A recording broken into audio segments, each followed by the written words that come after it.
Doctor आप भी ना कमाल के आदमी हैं।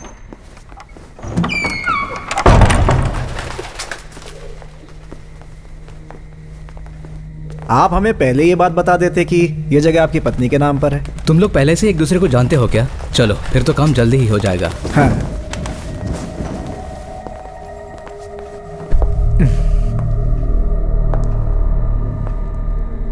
आप तो डील खत्म करके ही निकलेंगे ना? सब कुछ ठीक ठाक रहा तो चुटकियों में डील फाइनल कर सकते हैं हम लोग। क्यों डॉक्टर?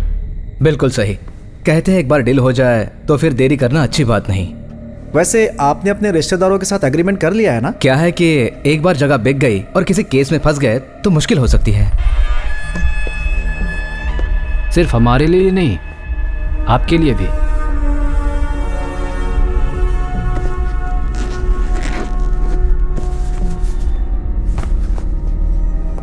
वैसे सर, इस जगह के बाकी हिस्सेदारों को आप संभाल लेंगे ना?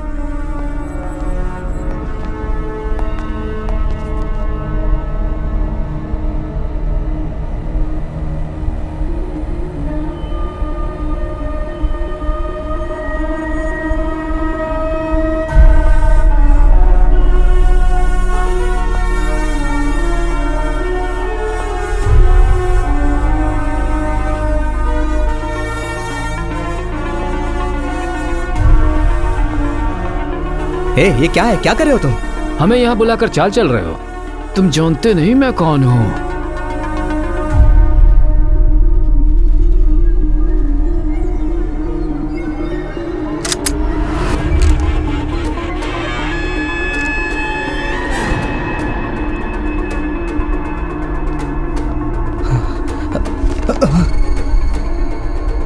एक बात मैं आपको बता देता हूँ, आपने जो अभी देखा उसमें हमारा कोई हाथ नहीं है। ये सब इन दोनों ने किया है। इन्होंने। सर प्लीज हमें मत मारिए प्लीज। जो हो गया सो हो गया। मैं भरपाई करने के लिए तैयार हूँ। उनके परिवार को जो भी चाहिए मैं देने को तैयार हूँ।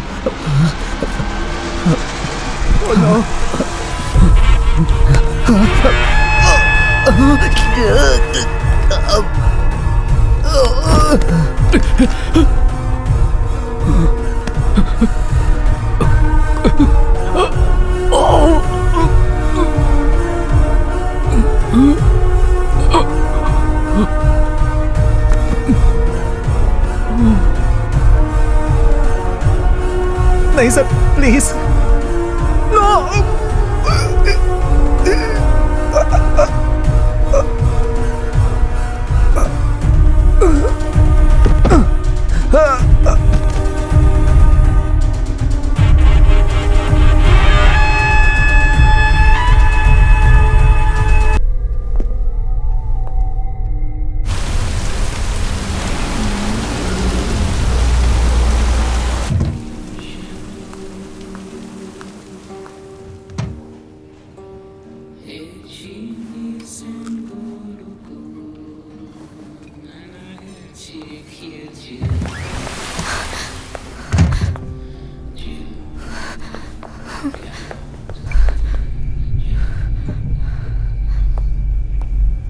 मैम उस टेबल पर बैठिए।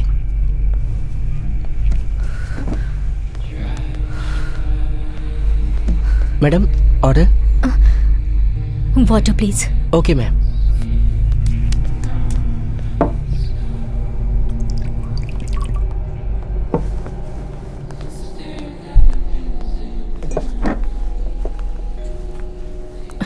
Excuse me, are you in some sort of trouble? I can help you. नहीं, तुम मेरी मदद नहीं कर सकती। That means you are in trouble. I'm Harshita Chopra. I'm a police officer. I can help you. नहीं, पुलिस को phone मत करना। अगर मुझे पता होता आप पुलिस ऑफिसर हैं तो मैं आपसे बात ही नहीं करती। नहीं, कोई हमारी मदद नहीं कर सकता।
चाय चाय पियेंगे सर? हाँ।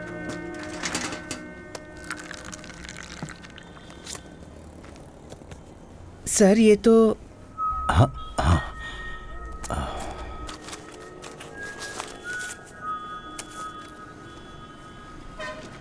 चाय। सर मेरे पैरों की नसों में फिर से दर्द शुरू हो गया है। आप चाहे तो मुझे जहाँ चाहे भेज दीजिए, लेकिन ट्रैफिक में मत भेजिएगा। तो ऊपर भेज दूं? सर गुड मॉर्निंग सर, आप यहाँ पे?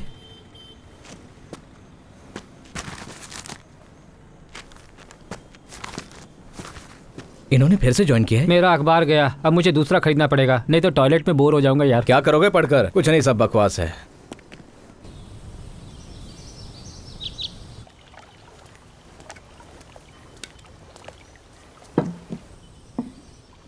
मैथ्यू सर आ जाएंगे, आप शुरू कीजिए। हाँ आओ Matthew. Good morning Matthew sir. बैठो। Good morning. जब भी तुम लेट होते हो मुझे लगता है वक्त पर आने की तुम अपनी आदत भूल चुके हो। कोई बात नहीं, 10 मिनट लेट चलता मैथ्यू है। Sir breakfast. It's okay, it's okay. खाओ ना मैथ्यू। No sir. तो 7 महीने की छुट्टी के बाद तुम आज वापस ज्वाइन कर रहे हो, और आज शाम तुम नौकरी छोड़ भी रहे हो। फैसला सोच समझ कर किया है ना? तो आज तुम्हारी सर्विस का आखिरी दिन है। मेरी इस बात का बुरा मत मानना, पर मेरे हिसाब से तुम भाग रहे हो। भाग रहा हूँ मैं? यस। हाँ। कहाँ से भाग रहा हूँ? कहाँ भाग रहा हूँ? सब लोग जानते हैं कि तुम्हारे साथ क्या क्या हुआ था, और मुझसे बेहतर कोई नहीं जानता कि तुम्हारा इस पर क्या प्रभाव पड़ा है। पर ये वॉलंटरी रिटायरमेंट कोई हल नहीं है मैथ्यू। जब तुम्हारे पास कुछ करने को नहीं होगा तो तुम्हारे दिमाग में फालतू ख्याल आएंगे। वो फालतू के ख्याल नहीं है सर, वो यादें हैं, और अब मेरे पास बस यादें ही हैं। I live in the past and that's why I am psychologically unfit for policing. मैं तुम पर दबाव नहीं डालूंगा। तो कल सुबह तुम एक यात्रा पर निकल रहे हो, लेकिन तुमने मुझे बताया नहीं तुम कहाँ जा रहे हो। सर ये एक मिशन है सर। मुझे नीलिमा की आखिरी इच्छा पूरी करनी है। उसने जिंदगी में मुझसे बस एक ही चीज मांगी थी। खैर छोड़ो, फिलहाल मैं तुम्हारी जगह किसी को पोस्ट नहीं कर रहा हूँ। कमिश्नर फिलहाल सिटी टास्क फोर्स संभाल लेगा, और तुम्हारी जगह किसी को रखना इतना आसान नहीं है मेरे दोस्त। But the show must go on sir. मुझे डर है शो कहीं बंद ना हो जाए। सर तुम्हें मेरी हेल्थ इश्यूज के बारे में तो पता ही है। ये जल्दी थक जाना और अचानक वजन कम होना। डॉक्टर्स काफ़ी टेस्ट कर चुके हैं। बॉम्बे के टाटा इंस्टीट्यूट में कुछ सैंपल्स भी भेज दिए गए हैं, और आज रिजल्ट्स भी आने वाले हैं। सर खैर छोड़ो, जाने से पहले शेव कर लेना। सर रहने दो, दाढ़ी में बिल्कुल किसी फिलोसोफर जैसे दिखते हो, एंड इट सूट्स यू। चलो।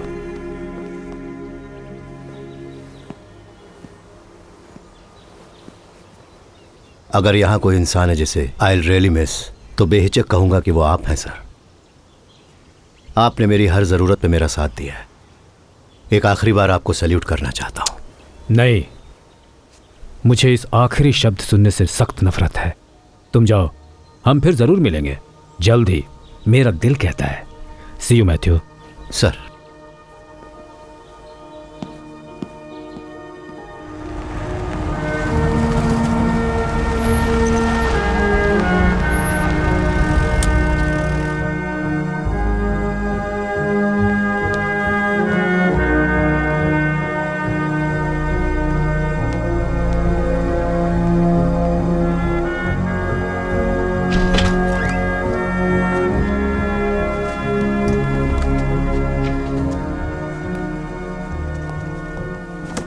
सुनो अनिल। सर मुझे गत्ते का एक बड़ा सा बॉक्स चाहिए होगा। ओके, मेरी सर। बुक्स और पर्सनल फाइल्स पैक करने सर के लिए। क्या आज ही आप? तुम जानते हो तो दोबारा क्यों पूछ रहे हो? सर मैं आए? हाँ श्रीनी आओ। और बताओ क्या चल रहा है? सर तो आपने फैसला कर लिया है? फिर से सोच लीजिए। मैं डीजी से मिल चुका हूँ। मुझे जो भी कहना था मैंने उन्हें बता दिया है। इसका मतलब इस बारे में आप मुझसे कोई बात नहीं करना चाहते? नाराज मत हो यार, सर तुम तो सब समझते हो। अब ये सब मुझसे नहीं होगा।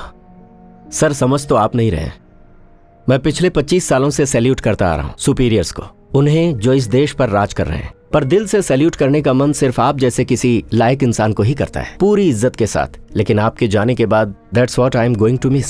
शीनी, I know you feel bad sir. City task force वही यूनिट है जिसे मैंने बहुत मुश्किलों के बावजूद खड़ा किया है सर।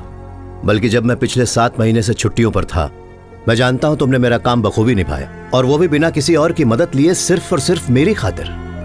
आज इतने दिनों के बाद जब मैंने अपनी ड्यूटी ज्वाइन की है और उसी दिन मैं वॉलंटरी रिटायरमेंट लेकर जा रहा हूं, यू फील लेट डाउन।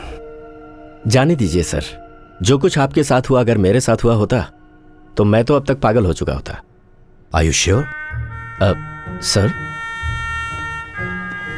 कि मैं पागल नहीं हूं?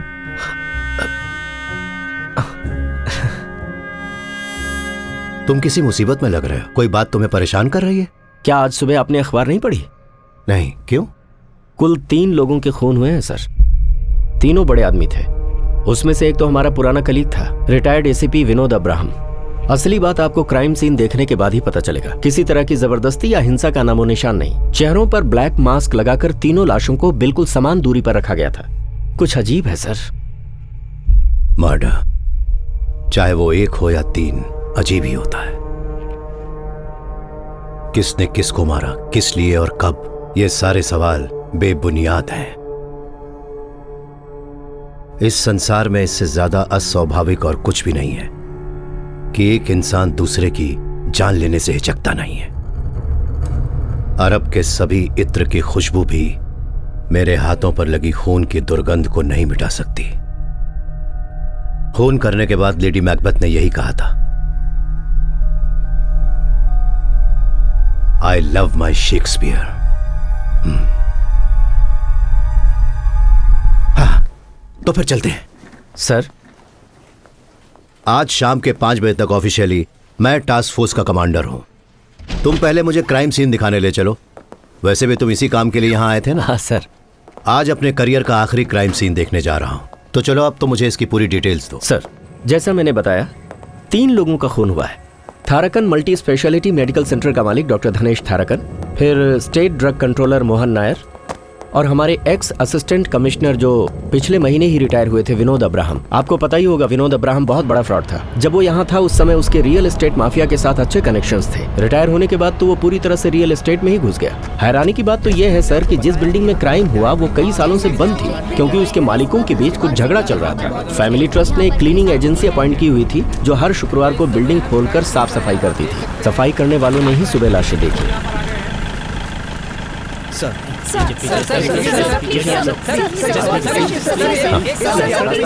आज सुबह मैं तुमसे पूछना भूल गया, अब तुम्हारे पैरों का दर्द कैसा है? बहुत बुरी हालत है सर। मैं आयुर्वेदिक दवाइयाँ ले रहा हूँ। पेट कम करने की दवा लो। सुना है आप मुझे ट्रैफिक ड्यूटी में शिफ्ट कर रहे हैं, लेकिन मैं ज्यादा देर खड़ा नहीं रह सकता। कुछ कीजिए ना सर। सर, इनसे हालचाल पूछिए, ये डिमांड रखने लगते हैं। हमारे पुलिस डिपार्टमेंट में किस चीज की कमी है, तुमने कभी सोचा है? किसकी सर? कोई आगे नहीं आएगा। इंसानियत की।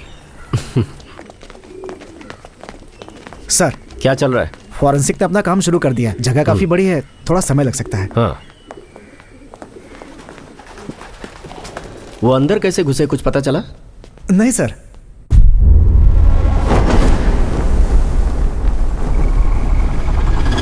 क्लीनिंग एजेंसी के जो लड़के हैं उन्हें जाने मत देना। चाबियां सिर्फ उन्हीं के पास हैं। शायद उन्होंने डुप्लीकेट बनवाई हो। सर, मैंने उन्हें पुलिस स्टेशन भेज दिया है। हाँ, और मरे हुए लोगों के रिश्तेदार सुबह से ठीक है, उन्हें खड़े बाहर हैं। इंतजार करने दो। सर, ये हर्षिता चोपड़ा है। अब ये हमारी टास्क फोर्स का हिस्सा है। इससे पहले एएसपी रह चुकी हैं।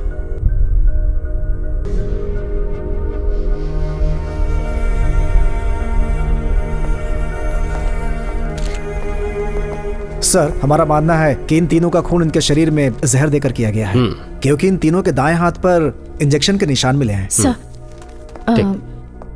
कुछ कहना चाहती हो? जो मैं कह रही हूँ पता नहीं उसका कुछ मतलब है या नहीं, पर कल रात मेरे साथ कुछ अजीब हुआ। वो क्या?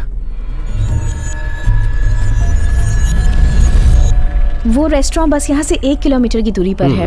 तो वो घटना और ये कत्ल, इनके बीच कुछ तो लिंक है, बस ऐसा मुझे लगता है। अरे कोई लड़की अपने पति या बॉयफ्रेंड से लड़कर ऐसे ही वहाँ उस कॉफी शॉप पर आ गई होगी। तुम्हारे पूछने पर उसने कहा कि वो नहीं चाहती कि पुलिस उसके मामले में पड़े और हड़बड़ी में निकल गई। उसका इस मर्डर केस से क्या संबंध हो सकता है? आई एम सॉरी सर, मुझसे गलती हो गई। हाँ हाँ ओके। ये क्या टाइम पास चल रहा है यार? ये अभी बाहर से आई है ना सर, जाने दीजिए। श्रीनी, मैं जा रहा हूँ।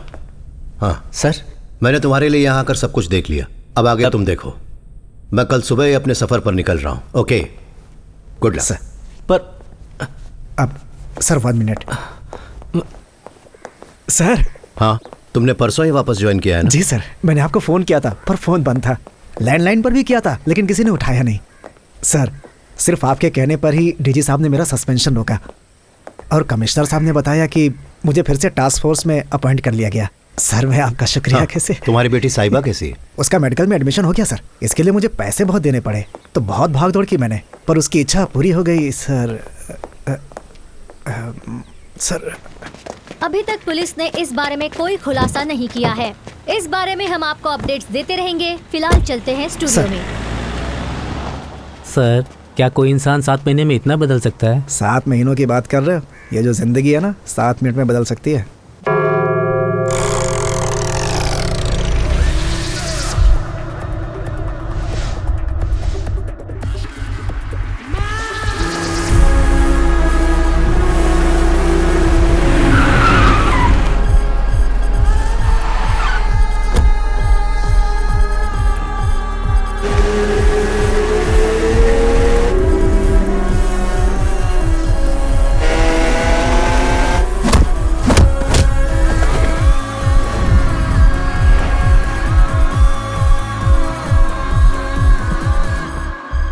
Are you a cop?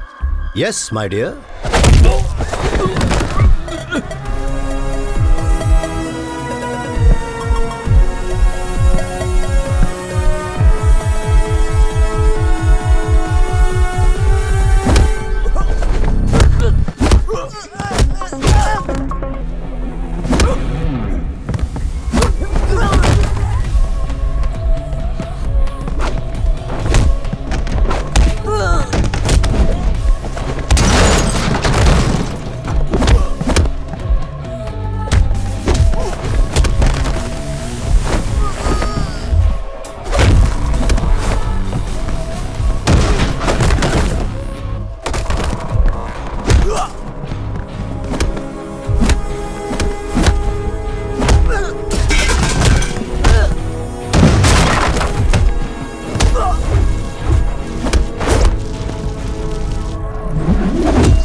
Get up. Police, come on, get up.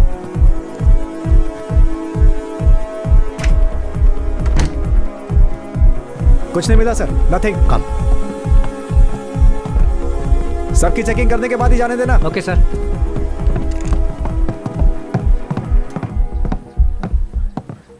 ठीक है, मैं देखता हूँ।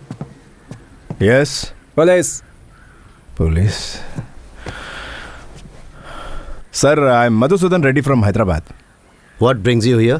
सर, वो मैं अपने दोस्त की बेटी की शादी में आया हूँ। मेरे कुछ दोस्तों ने मुझे बुलाया है। Party, music, I love music sir, but no drugs sir.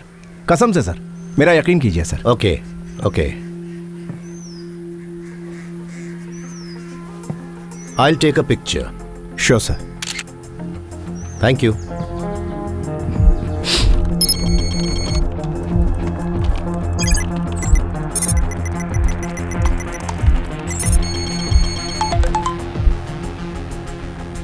Felix D Vincent, the drug supplier based in Goa, Russian mafia का सबसे वफादार पार्टनर। लुक मिस्टर मैथ्यू, हम एक डील करते हैं। तुमने मुझे कभी देखा नहीं है। Just close your eyes. तुम चाहो तो वहां पड़े 2 बैग अभी ले जा सकते हो, बाकी जहां कहोगे वहां पहुंचा दूंगा। मुझे जाने दो, नहीं तो पूरी जिंदगी पछताओगे। सब कुछ बदल जाएगा। मुझसे पंगा मत लेना सर। कम ऑन फेलिक्स, मुझे उम्मीद थी कि तुम्हारी धमकी में कुछ तो क्लास होगा, पर तुमने मुझे बिल्कुल निराश कर दिया। इकबाल सर, ले जाओ इसे और ये पूरी की पूरी जगह बंद करवा दो। अच्छा बोनस मिलेगा पक्का।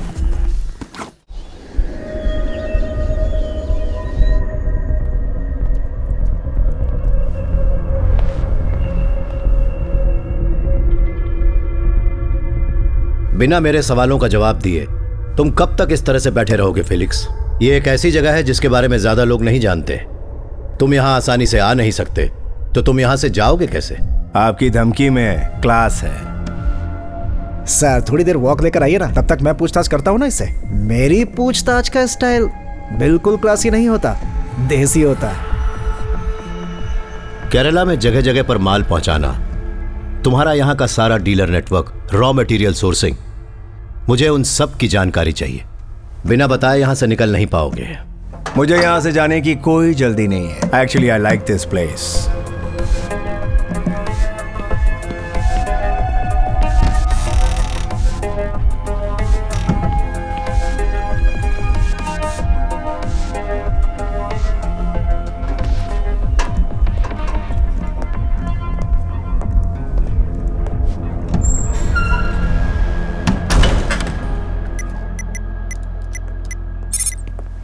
कल रात से ही मेरा मोबाइल फोन बंद पड़ा हुआ है। उसे फिक्र हो रही होगी कि मैं कहाँ रह गया। आप जाइए सर, कल तो आप दिल्ली जा रहे हैं ना। उन्होंने शॉपिंग प्लान्स बना रखे होंगे।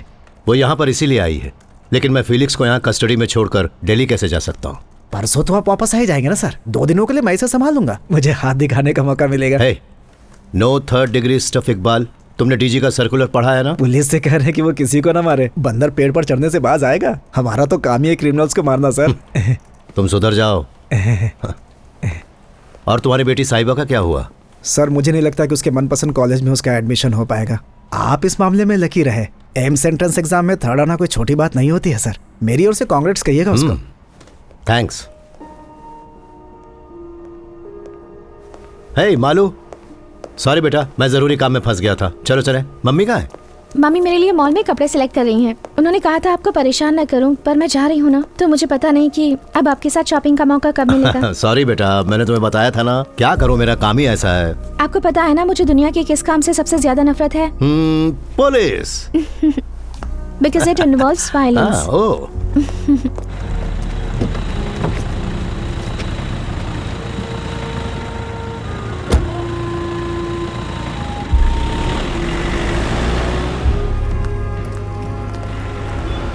तो मैं ये कह रहा था कि पुलिस का मुख्य काम है कानून स्थापित करना, तो इसमें कभी कभी ताकत का इस्तेमाल करना पड़ता है। जो प्रोफेशन मैंने चूज किया है वो बेस्ट है। To be a doctor is to heal everyone, to heal the whole world. Oh. Mummy गरीब बच्चों के लिए जो स्कूल शुरू करने वाली हैं, मैं उसके पास एक छोटा सा हॉस्पिटल बनाऊंगी। देखना, तुम्हारे और तुम्हारी माँ के ये प्लान मुझे पक्का कंगाल बनाकर ही छोड़ेंगे। कंगाली का अपना अलग मजा है dad. Live adventurously. Sorry sorry sorry. Malu, जरा देखो जो मैंने तुम्हारे लिए पसंद किया है वो कैसा है। तुम्हारी मम्मी ने पसंद किया है। जरूर अच्छा ही होगा। अच्छा ही होगा। मैं जाकर देखती हूँ। देखो, मुझे अच्छे से पता है कि तुम अब क्या कहने वाले हो। पहले कई बार ये एक्सप्लेनेशंस मैं सुन चुकी हूँ, टीवी पर देखा, डेयरडेविल कॉमिंग, सब्सटेंस हंटिंग। पता है, मैं उसके जाने से पहले 2-3 दिन की छुट्टी लेकर उसके साथ वक्त बिताना चाहता था, पर नहीं हुआ। छोड़ो ना, कोई बात नहीं। हमारी बेटी अब पहले से बहुत समझदार हो चुकी है। वैसे तुमने जो कल किया वो काबिले तारीफ है। जानते हो मेरे पास कितने स्टूडेंट्स की माँ इन्हीं ड्रग्स से रिलेटेड प्रॉब्लम्स का रोना लेकर पहुंचती हैं। उसने तुम्हें अपनी इच्छा बताई? वो तुम्हारे स्कूल के पास ही एक छोटा सा हॉस्पिटल बनाना चाहती है और वहां मुफ्त में लोगों का इलाज करेगी। बिल्कुल तुम पर गई है वो। और तुम पर भी। सच बताओ, तुम्हें इस बात का दुख हो रहा है ना कि वो पढ़ने के लिए दिल्ली जा रही है? ये उसके लिए बहुत ही अच्छी अपॉर्चुनिटी है। हाँ, फिर भी तुम उसे सबसे ज्यादा मिस करने वाले हो। तुम्हें तो कोई दुख नहीं हो रहा लगता है। दुख तो हो रहा है, पर मैं तुमसे ज्यादा स्ट्रांग हूँ।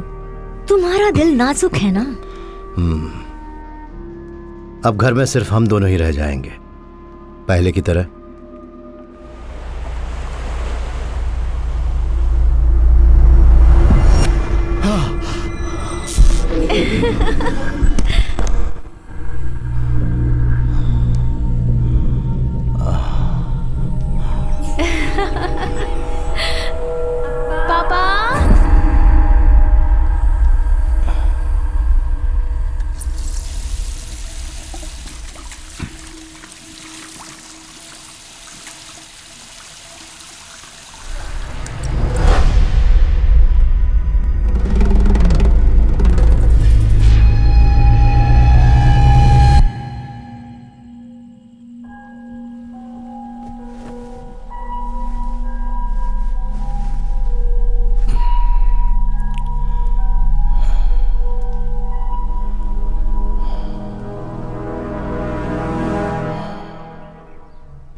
सर। अरे श्रीनी, सर। इतनी सुबह सुबह यहाँ? सर, आपके जाने से पहले डीजी सर आपसे एक बार मिलना चाहते हैं। उन्होंने मुझसे कहा कि मैं किसी और को ना भेजूं और खुद आपको अपने साथ लेकर आऊं। तो हम चलें सर?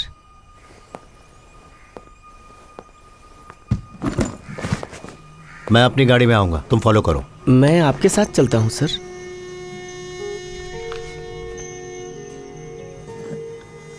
जिनकी भी मौत हुई वो सब नामचीन आदमी थे और उनमें से एक तो हमारा ही आदमी था, पर अभी तक उनके बारे में कोई भी जानकारी मुझे अब तक तुमने नहीं दी है। सर, ये कोई मामूली केस नहीं है जिसके नतीजे पर हम इतनी आसानी से पहुंच सके। आधे घंटे तक सीएम के सामने शर्मिंदा होकर खड़ा रहा, कितनी बेइज्जती की बात है।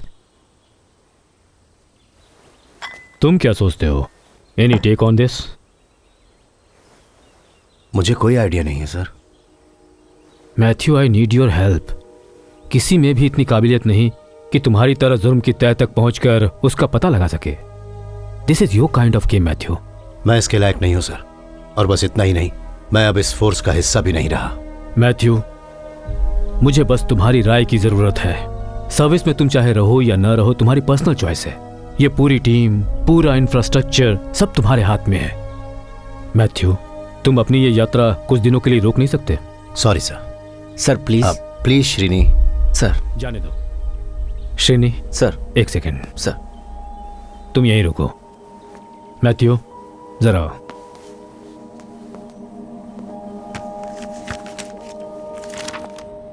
मैं तुम्हें एक बात बताना चाहता हूं।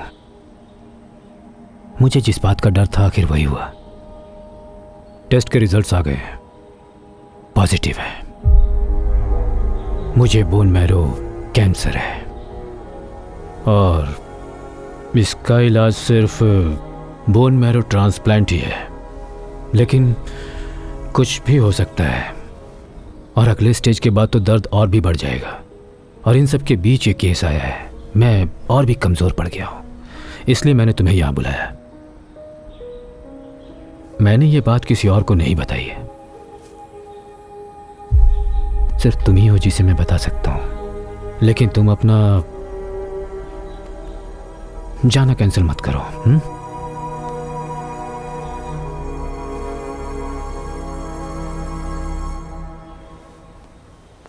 श्रेणी सर, तुम इस केस की छानबीन शुरू कर सर। दो। मैं भी आज शाम की रिव्यू मीटिंग के लिए आऊंगा। Will do our best sir. Good sir. मैं तुम्हें शाम को। सर, वो ऑफिसर क्या नाम था उसका? हर्षिता? सर, वो उस दिन कुछ बता रही थी ना, रेस्टोरेंट में जो बुर्का पहने मिली थी। उसका इस केस से कोई लेना देना नहीं। लेना देना है श्रीनी। सर, हर्षिता और इकबाल से कहो कि जल्दी उस रेस्टोरेंट में पहुंचे, मैं वहीं मिलूंगा। तो फिर आपने अपना जाना टाल दिया? रिव्यू मीटिंग कैंसिल कर दीजिए, मैं शाम को आपसे आकर मिलता हूं sir. Thank you Matthew, thank you very much. He is on sir. Shreeni. Sir, हर जुर्म बहुत आसान होता है। हर समझदार मुजरिम सबसे आसान तरीके को सबसे प्रभावशाली ढंग से अपनाने की कोशिश करता है। यह केस जितना मुश्किल लग रहा है, दरअसल उतना मुश्किल है नहीं। Don't lose your focus. Sir.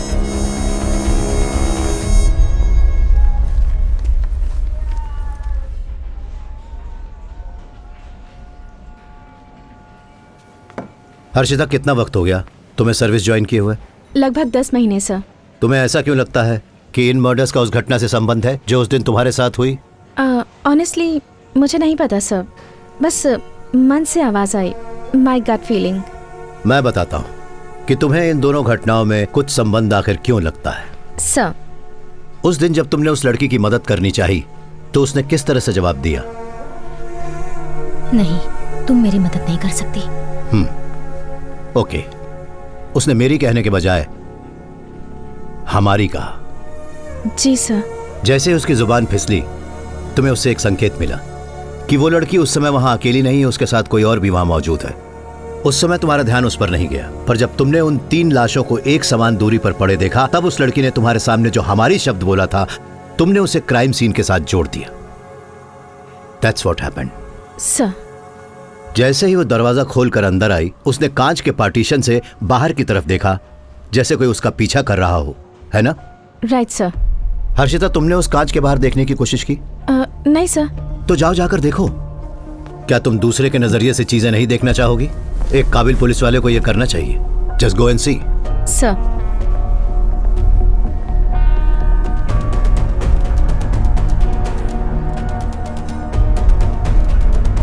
Sir इसके बाहर तो दिखता ही नहीं। यस, तुमने कहा था कि वो औरत अंदर आने के बाद वहां खड़ी होकर कुछ देर कांच के बाहर देख रही थी।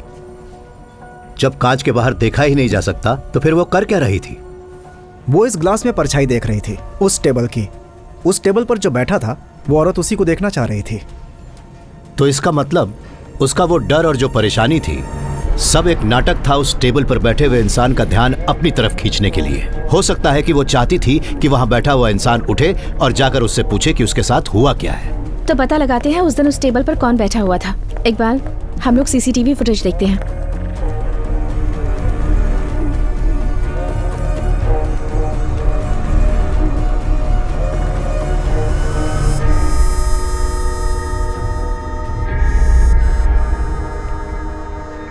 सर इस सीसीटीवी फुटेज में तो यस, इट्स मी।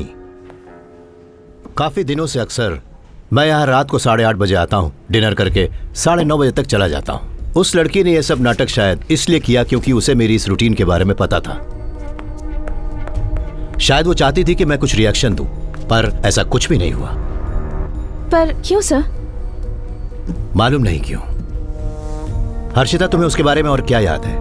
उसके बात करने का ढंग याद है? वो पढ़ी लिखी थी सर, बिल्कुल मॉडर्न साउंड कर रही थी। और सर कुछ अजीब था। अजीब क्या? शी स्मोक्स, ऐसा मुझे लगता है। उसके हाथों के बारे में कुछ बताओ। फिंगर्स, नेल्स, कुछ याद आता है? जहाँ तक मुझे याद है उसके हाथ लंबे थे, वायलेट नेल पॉलिश और हाथ पर ओम का टैटू था। उस दिन यहाँ जो कुछ भी हुआ मैंने ज्यादा ध्यान नहीं दिया, मुझे फिक्र ही नहीं थी। पर मैंने उस लड़की के जूते नोटिस जरूर किए थे। मेरी एक अजीब सी आदत है, मेरा यह मानना है कि आप किसी भी इंसान का कैरेक्टर उसके जूते देखकर बता सकते हैं। उसने बूट्स पहने हुए थे, cigarette smell, violet nail polish, Om tattoo, boots. बुर्खा पहने एक डरी सहमी सी लड़की जो किसी से बचने की कोशिश कर रही थी और उसे उसकी जान का खतरा भी था। कुछ तो गड़बड़ जरूर है। इस केस से जरूर उसका कोई तो संबंध है, उसे ढूंढना ही होगा। अब हमें मरे हुए लोगों की कुंडली निकालनी होगी इकबाल। आखिर वही तीनों एक साथ क्यों? Tharakan's medical city chairman and managing director doctor Tharakan, state drug controller Mohan Nair, retired DSP Vinod Abraham. इन तीनों का आपस में संबंध क्या है इकबाल?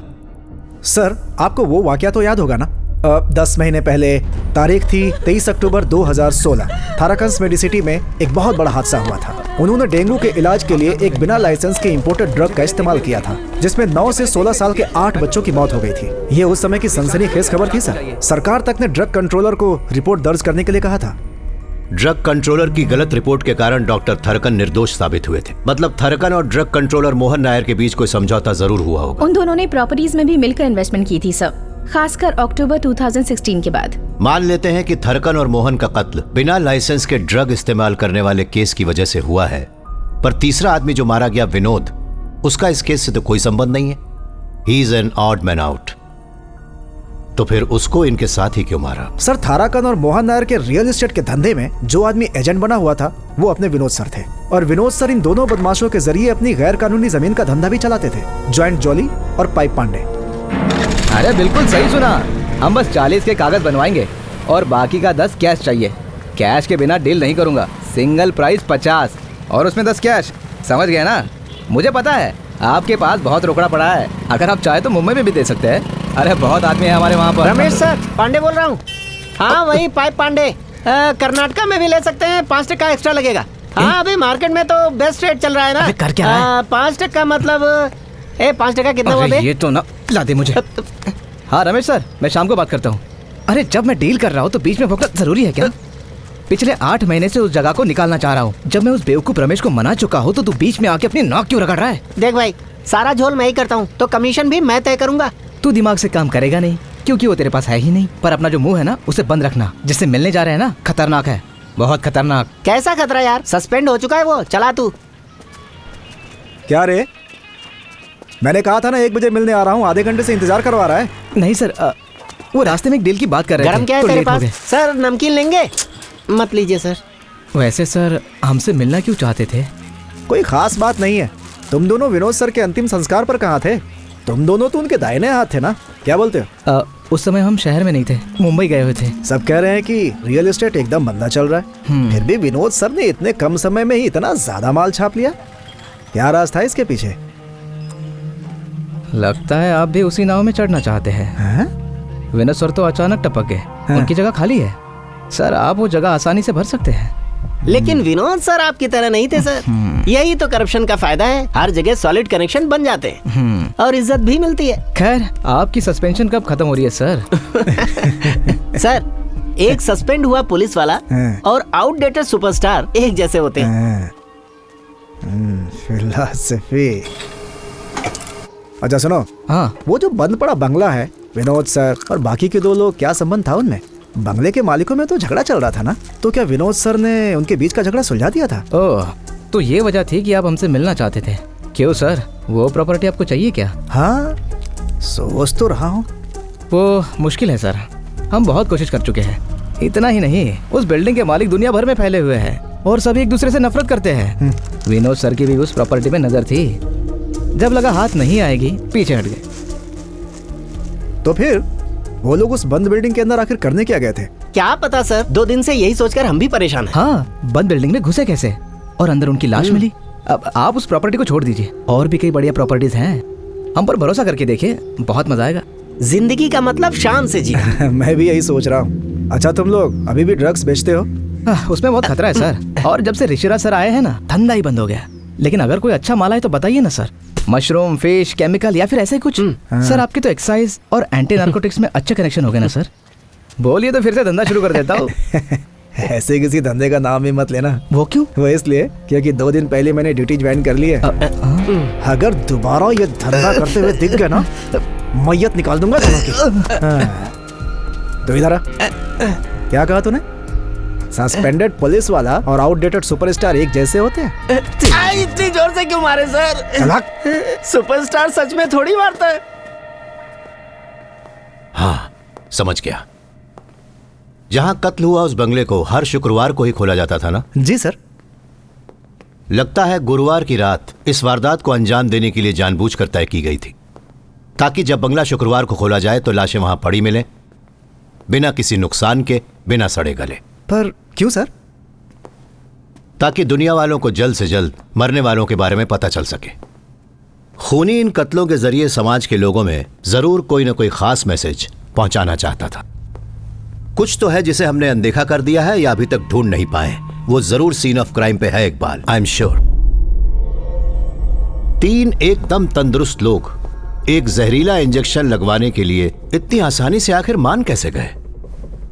ये कुछ अजीब सा नहीं है?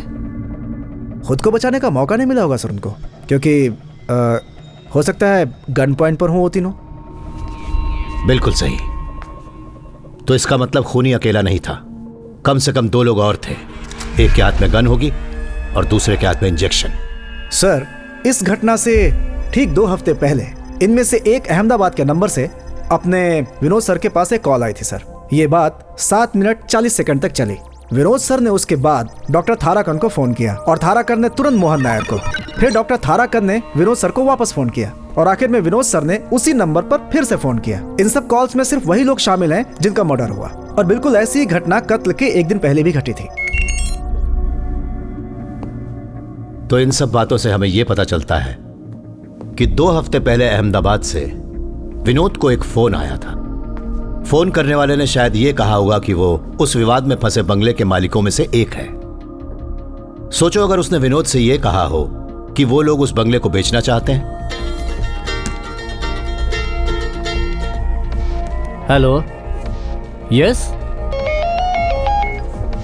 हाँ विनोद, हमने जिस प्रॉपर्टी के बारे में बात की थी, जिसे खरीदने की नाकाम कोशिश की थी, वही ना? मैं निकल रहा हूँ, 5 मिनट रुको बस। हाँ, प्रॉपर्टी का मालिक और उसकी पत्नी 24 तारीख को आ रहे हैं। हाँ, कहाँ पे हो? मैं पहुंच चुका हूं। दोनों कातिल बंगले में पहुंचे और उन्होंने डुप्लीकेट चाबी से मेन डोर को खोला। वो पहले से ही इंतजार कर रहे थे उन तीनों का। मेरा एक अनुमान ये भी है, ये भी तो हो सकता है कि बंगले के अंदर इंतजार करने वाले कातिल एक आदमी और एक औरत थे। हो सकता है कि उन दोनों ने खुद को पति पत्नी बताया हो ताकि डील थोड़ी और वास्तविक लगे। तो फिर जो औरत हमें रेस्टोरेंट में मिली थी वो उन हत्यारों में से एक थी sir? I won't be surprised. तुम्हें परेशान होने की जरूरत नहीं थी, मैं खुद चला जाता। कम ऑन सर, ऐसा मत कहिए। जंक फूड और मोटापा, तो तुम अक्सर बाहर ही खाना खाती हो। I hardly cook. मैंने बहुत से लोगों से आपके वॉलंटरी रिटायरमेंट के बारे में सुना है। मुझे लगता है हमें हमेशा काम करते रहना चाहिए। पुलिसिंग में खुद की भावनाएं व्यक्त की जा सकती हैं, योर एंगर, फ्रस्ट्रेशन और भी कई चीजें। मतलब हर किसी पर मैं अपना गुस्सा निकालता रहूं? तुम शायद एक टूटे हुए रिश्ते के दर्द से गुजर रही हो। अब तुम ठीक हो ना? आपको ये कैसे पता? आपको ये किसने बताया? तुमने जो अभी अपने को व्यक्त करने की बात की, योर होल एटीट्यूड और तुम्हारी दाईं कलाई पर वो निशान इस बात का सबूत है।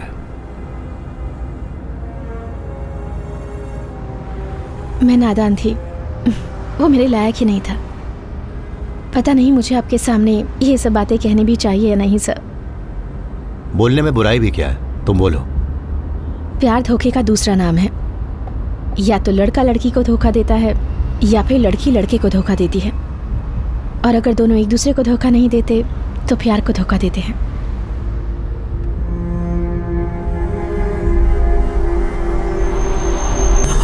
आप ठीक तो है ना सर? हाँ।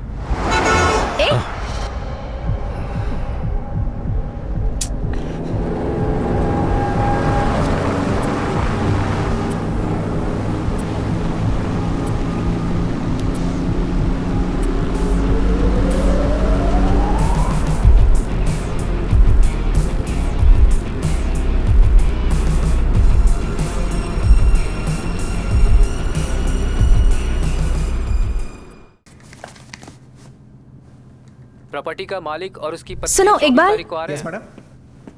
ये मैथ्यू सर कुछ अजीब आदमी है। वेरी वेरी ब्रिलियंट, बट थोड़े से मेरा मतलब क्या वो आपको थोड़े पागल लगते हैं मैडम? नहीं, ऐसा नहीं है। पिछले 7 महीनों में उनके साथ जो कुछ भी हुआ है उसके बाद भी वो यहाँ खड़े हैं, बहुत बड़ी बात है। उनकी पत्नी और उनकी बेटी के साथ वाली ट्रेजेडी ना? जी मैडम, सर की बेटी का दिल्ली में MBBS में एडमिशन हो गया था। जब सर और उनकी पत्नी अपनी बेटी को दिल्ली छोड़ने एयरपोर्ट जा रहे थे। हाँ बोलो श्रीनी। आप कहाँ हैं सर? मैं अभी रास्ते में हूँ। सर वो फिलिक्स फरार हो गया है। What? हाँ सर, वो ये क्या कह रहे हो तुम? जी सर, ये सही है। आ रहा हूं मैं। सर ए श्रीधर, गाड़ी साइड में रोको।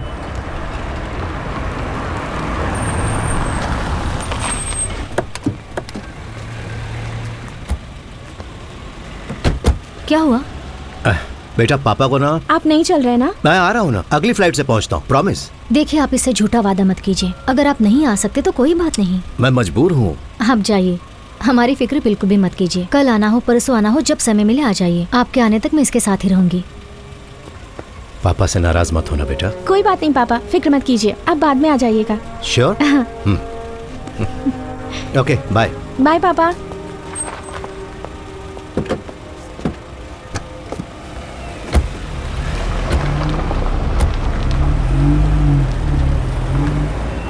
तुमने बाल ठीक से नहीं बांधे। कोई बात नहीं, ठीक है।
मेरी बेटी। मैथ्यू, तुम मुझसे अभी नहीं मिल सकते। Matthew, please Matthew.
Mr. Matthew, Chief Doctor wants to meet you.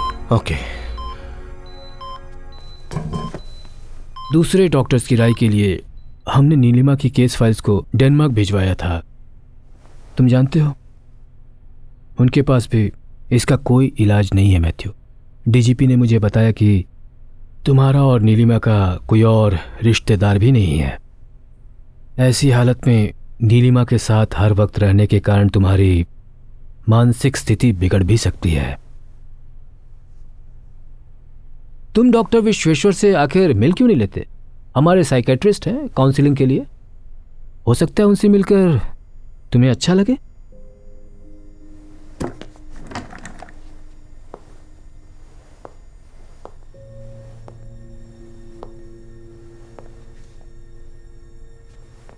आप डॉक्टर्स हमेशा कहते हैं ना कि चमत्कार होगा, तो कोई उम्मीद है इस केस में ऐसा कुछ हो? मैं आपको कोई झूठा दिलासा नहीं देना चाहता sir. I am really sorry.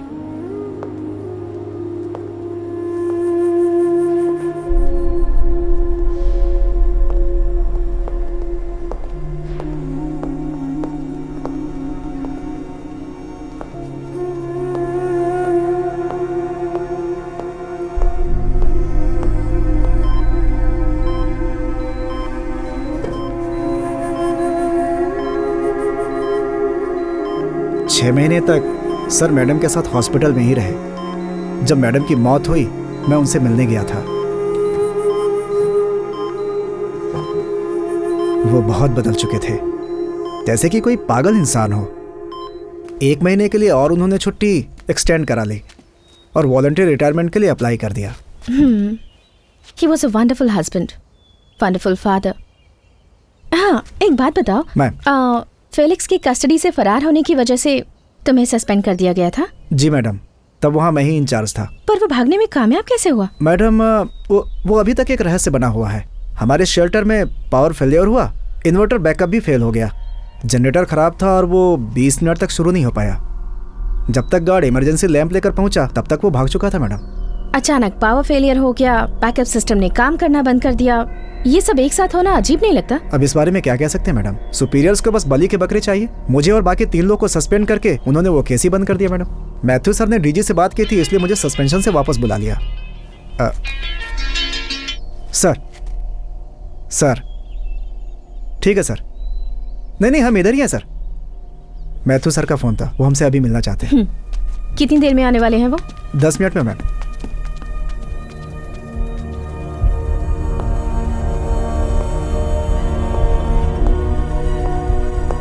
Iqbal sir, Tharakan's medical city में बिना लाइसेंस के ड्रग्स की वजह से जिन बच्चों की मौत हुई थी उनकी फोटोग्राफ्स वहां स्क्रीन पर दिखाओ। Okay sir.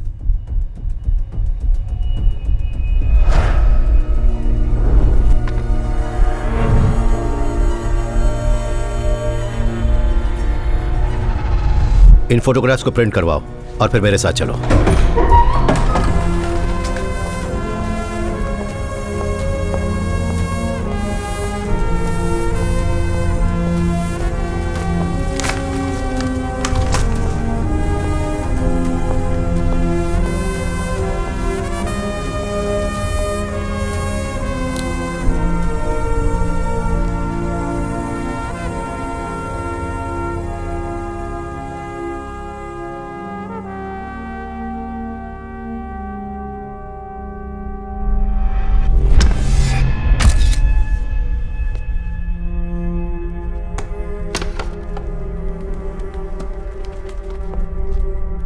जिस दिन से मैं यहाँ से गया हूँ ऐसा कुछ तो था जो मैंने यहाँ देखा था, वो मेरे दिमाग में घूम रहा था। पर आज मुझे उस सवाल का जवाब मिल गया। यहाँ जितनी भी फोटोग्राफ्स हैं उनमें से सिर्फ इसी का फ्रेम अलग है। ये नया और मॉडर्न फ्रेम लगता है। तो खूनी इसके जरिए हम तक अपनी बात पहुंचाना चाहता है। इससे साफ पता चलता है कि डॉक्टर थाराकन और मोहन नायर का खून क्यों किया गया। हाँ, जैसा कि हमें पहले से शक था, जो इंसान इन बच्चों की मौत का जिम्मेदार है और जिसने उस इंसान का साथ दिया, उन्हें जो सजा हमारा कानून देता वही सजा उन्हें इस विलन ने दी। तो फिर सर मिस्टर विनोद, उनका तो इन बच्चों की मौत से कुछ भी लेना देना नहीं था। अब इसी सवाल का जवाब हमें ढूंढना है। पर एक बात तो साफ है, इन हत्याओं की वजह आपसी दुश्मनी नहीं है। इसकी वजह है मासूमों को इंसाफ न मिलना, और इस वजह से शायद और भी हत्याएं होंगी।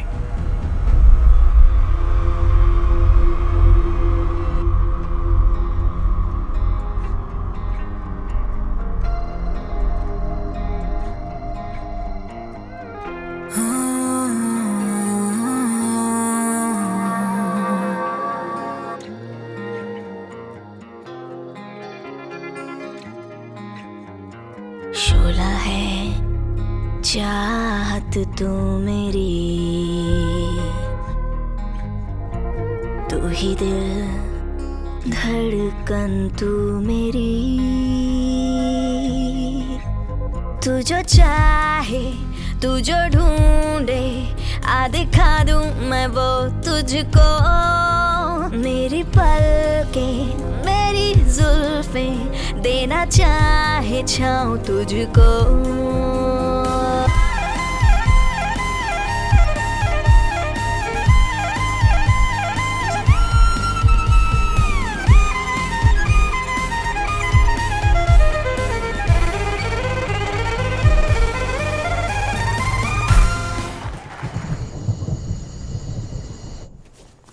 Hello, meet mister Kumar. ये बहुत बड़े बिल्डर हैं। हेलो। हेलो, हाय। कुमार काफी समय से कह रहे थे क्यों ना हम कहीं बाहर जाकर पार्टी वार्टी करें। और जब आपने इस जगह की बात की तो सोचा कुमार को भी साथ ले लूं। Hope you don't mind. वैसे तो मैं अनजान लोगों के साथ पार्टनरशिप नहीं करता, लेकिन इसके साथ इट्स ओके। ग्रेट। आपके लिए मेरे पास एक सरप्राइज है। तुम गजब की हो यार। इतने सारे सरप्राइजेस, क्या है?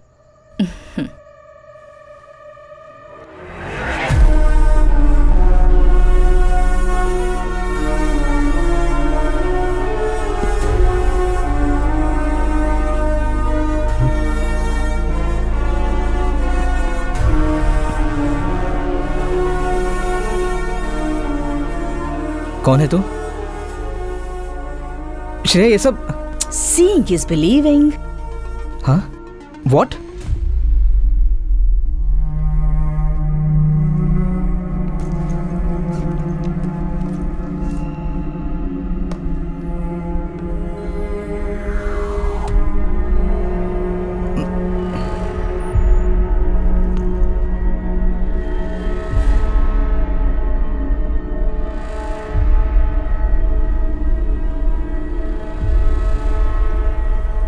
ये सब क्या है? तू श्रेया, श्रेया सुनो please.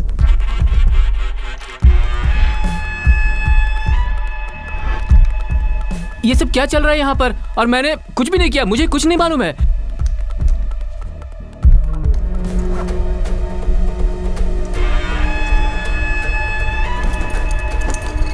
No please please no.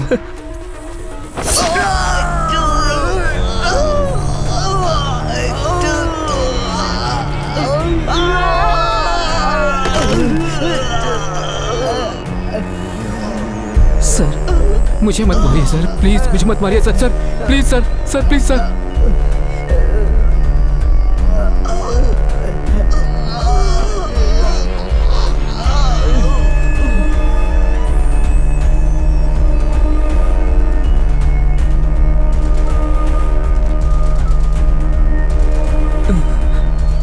Sir sir sir sir please sir, please sir, please please please please please sir, मुझे छोड़ दीजिए सर। है नहीं?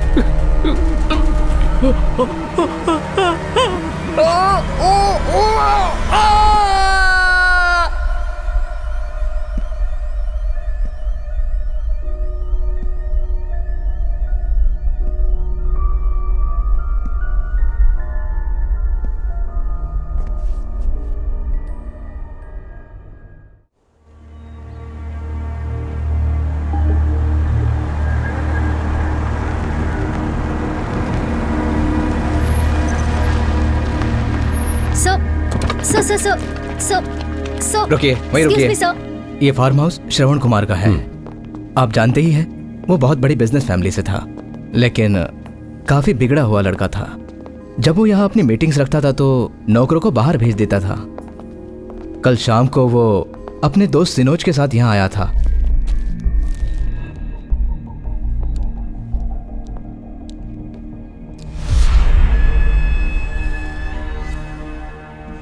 दोनों हादसों का तरीका एक ही है, लेकिन दोनों घटनाओं में मारने का अंदाज अलग था।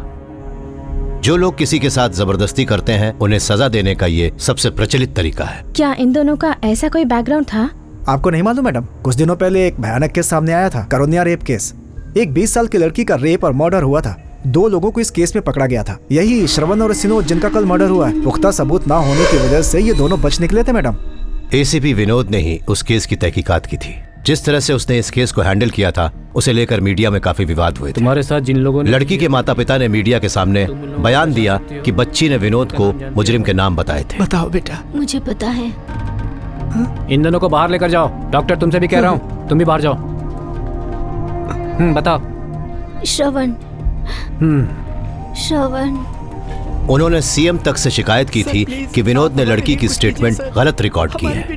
वो केस आज भी हाई कोर्ट में पेंडिंग पड़ा हुआ है। मैं देखता हूँ। Sir please. तो फिर पैटर्न ये था सर। पहले केस का ऑड मैन आउट इशारा कर रहा था होने वाली हत्याओं की तरफ। सर उस हिसाब से इस केस में ऑड मैन आउट कुमार है, तो इसका मतलब अगली हत्या कुमार से संबंधित होगी। इस कुमार का बैकग्राउंड क्या है? मैडम वो केरला की रियल एस्टेट इंडस्ट्री में बहुत बड़ी हस्ती था। आपने लैंड बैंक, लैंड माफिया तो सुना ही होगा। उसका जीता जागता उदाहरण।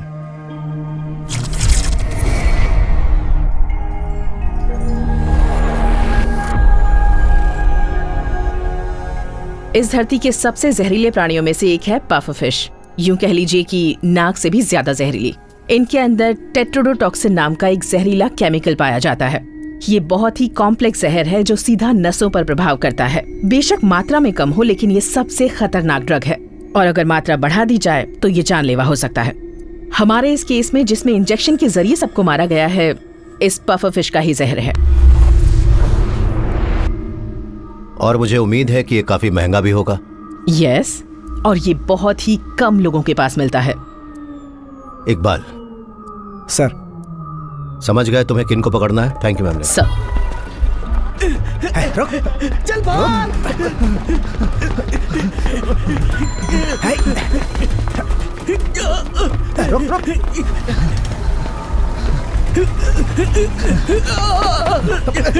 तू उस तरफ से जल्दी निकल।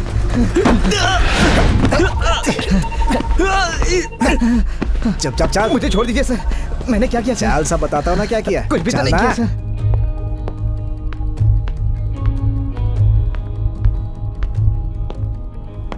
ये कोई पुलिस ऑपरेशन नहीं है। मैं सिर्फ तुम लोगों से कुछ बातें करना चाहता हूं, इसलिए तुम दोनों को यहां बुलाया है। तो फिर सर, इन्होंने हमें पूरे शहर में भगा भगा के क्यों थकाया? और फिर पकड़ने के लिए इन्होंने हमें जोर जोर से मारा। हमें पकड़ने के बाद जीभ मिला के पटक दिया। हम भी तो इंसान है सर, पुलिस वाले नहीं है। मतलब मासूम है हम लोग। बिल्कुल सही सर। अगर ह्यूमन राइट्स वालों से हमने इनकी शिकायत कर दी ना, फिर देखना। हाँ, ये सब भी दिखाना ह्यूमन राइट्स वालों को। सर इनके पास से ही मिला ये सब। हम पहले की तरह भी इस धंधे में नहीं है सर। हमें तुमसे एक बहुत जरूरी बात जाननी है, वो बता दो फिर तुम जा सकते हो। ये सब सामान जो तुम्हारे पास से बरामद हुआ है, इस पर कोई एक्शन नहीं लिया जाएगा, ये मेरा वादा है। बोलो मंजूर है? आप जानना क्या चाहते हैं सर? प्ले करो। हाँ, उसमें बहुत खतरा है सर। और जब से ऋषिराज सर आए हैं ना, धंधा ही बंद हो गया। लेकिन अगर कोई अच्छा माल है तो बताइए ना सर। मशरूम, फिश, केमिकल या फिर ऐसे कुछ। इस वीडियो में तुमने जिस मछली का जिक्र किया है, जानते हो उसके जहर से किसी का कत्ल हुआ है। कहां पर मिलता है वो? कौन है उसका डीलर? वो क्या है ना सर, बहुत कम मिलता है ये कुछ बहुत ही खास कस्टमर्स के लिए आता है। बहुत खतरनाक होता है ये। बनाने में थोड़ी सी भी गलती हो जाए तो समझिए वो वही मर सकता है। और वैसे भी ये हमारा प्रोडक्ट नहीं है, इसके लिए आप हमें इतना मारकर यहाँ लेकर आए। टाइम वेस्ट हो गया ना आपका। क्या बजाया है सर? सच बोल। चल चल बता सब कुछ। देखिए सर, आज तक हमने इसे सिर्फ 2 ही बार मंगवाया है। आपको बताया था ना, ये बहुत ही कम मिलता है। ये तमिलनाडु के एक जिले से आता है, बहुत मुश्किल से। पहली बार इसे ऑर्डर किया एक शिप के कैप्टन ने। कौन था? रशियन था। हाँ, रशियन। पोर्ट पे जाकर डिलीवरी दी हमने। दूसरी बार खरीदार का पता ही नहीं था। एक आदमी ने जवाहर नगर के पास डस्टबिन में माल फेंकने को कहा और हमने वैसा ही किया। जहाँ तक मैं तुम्हें जानता हूँ तुम इसे ऐसे ही छोड़कर तो नहीं गए होगे। छुपकर जरूर देखा होगा कि माल कौन लेकर गया। हाँ देखा था।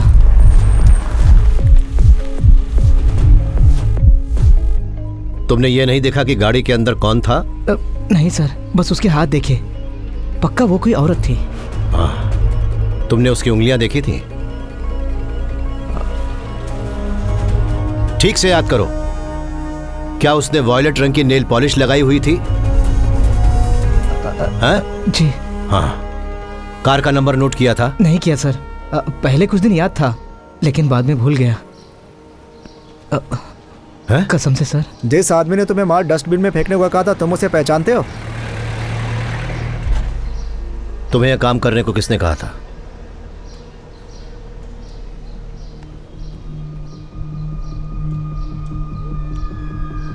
इसने कहा था?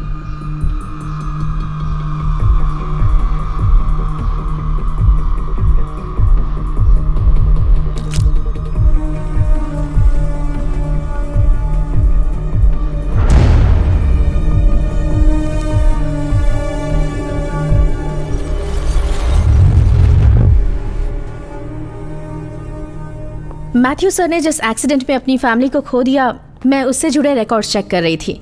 जिस ट्रक ने टक्कर मारी थी उसका ड्राइवर भी वहाँ मारा गया था ना? जी हाँ मैडम। मैंने उस ड्राइवर की पोस्टमार्टम रिपोर्ट चेक की। उसके सिर के पीछे किसी भारी चीज से चोट लगी थी। रिपोर्ट के मुताबिक वही उसके मौत का कारण थी। पर यह चोट उसके सिर में लगी कैसे? किसी बहुत ही भारी मेटल ऑब्जेक्ट के लगने से यह घाव हुआ था। फॉरेंसिक चीफ गीता मैडम ने बताया। जरूर उसका सिर किसी चीज से टकरा गया होगा और वो आगे के गिलास से टक्कर खाकर बाहर गिर गया। एक्सीडेंट के बाद लगभग 40 मिनट तक सर की वाइफ और उनकी बेटी सड़क पर पड़े रहे, अनअटेंडेड। अगर वो उन सबको निशाना बना रहे हैं जो कानून से बच निकलते हैं, फिर और भी तो लोग हैं। उसने सिर्फ इन लोगों को ही क्यों चुना? डॉक्टर थारकन, विनोद, मोहन नायर और वो 3 लोग जिनका हाल में कत्ल हुआ, सिर्फ इन्हें मारने की क्या वजह हो सकती है? एक वजह तो है सर,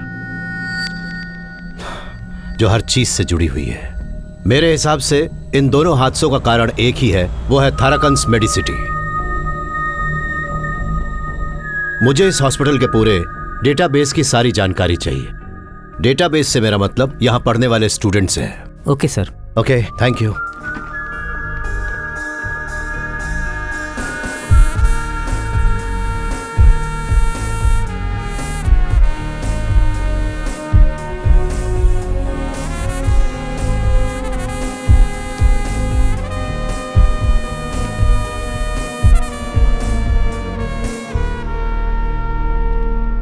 डॉक्टर शक्ति रामास्वामी। शक्ति चेन्नई का एक लड़का था जो केरला में पला बढ़ा। उसके पिता रामस्वामी बगल के एक मेडिकल कॉलेज में सिक्योरिटी गार्ड की नौकरी करते थे। मेडिकल एंट्रेंस एग्जाम की रैंक लिस्ट में शक्ति का भी नाम आया था, लेकिन कॉलेज की फाइनल लिस्ट से उसका नाम हटा दिया गया और वो सीट एक मैनेजमेंट के स्टूडेंट को दे दी गई। दिखाता हूं सर। तुम्हें किसने आने दिया? अब चलिए बाबा, सर अब चलिए। सर देख लीजिए। हजारों कोशिशों के बाद जब उसे लगा कि उसे इंसाफ नहीं मिलेगा, तो शक्ति के पिता रामस्वामी ने एक बहुत बड़ा कदम उठा लिया। कॉलेज के सभी स्टूडेंट्स को गवाह बनाकर सबके सामने उन्होंने खुदकुशी कर ली। शक्ति ने अपनी आंखों के सामने अपने पिता को आत्महत्या करते देखा और अपना मानसिक संतुलन खो बैठा। शक्ति को आपको तो शायद याद ही होगा कि कुछ साल पहले केरला में स्टूडेंट्स की एक बहुत बड़ी स्ट्राइक हुई थी और आखिरकार सरकार को खुद इस मामले को सुलझाना पड़ा था। शक्ति को आखिरकार कॉलेज में एडमिशन मिल ही गया। वो कॉलेज में किसी से भी बात नहीं करता था। उसके अंदर का गुस्सा दिन ब दिन बढ़ता ही जा रहा था और वो उसके मैगजीन्स के लिखे गए आर्टिकल्स में भी नजर आता था। शक्ति बाकी सबसे एकदम अलग था सर। उसे कभी भी अचानक गुस्सा आ जाता था।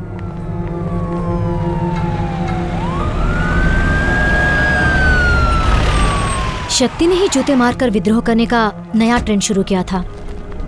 पहली बार उसने ऐसा तब किया था जब हमारे कॉलेज में एजुकेशन मिनिस्टर आए थे। इसकी वजह से उसे कुछ दिन जेल भी जाना पड़ा था, पर वो केस वही खत्म हो गया था। डॉक्टर शक्ति रामास्वामी इज अवर मैन।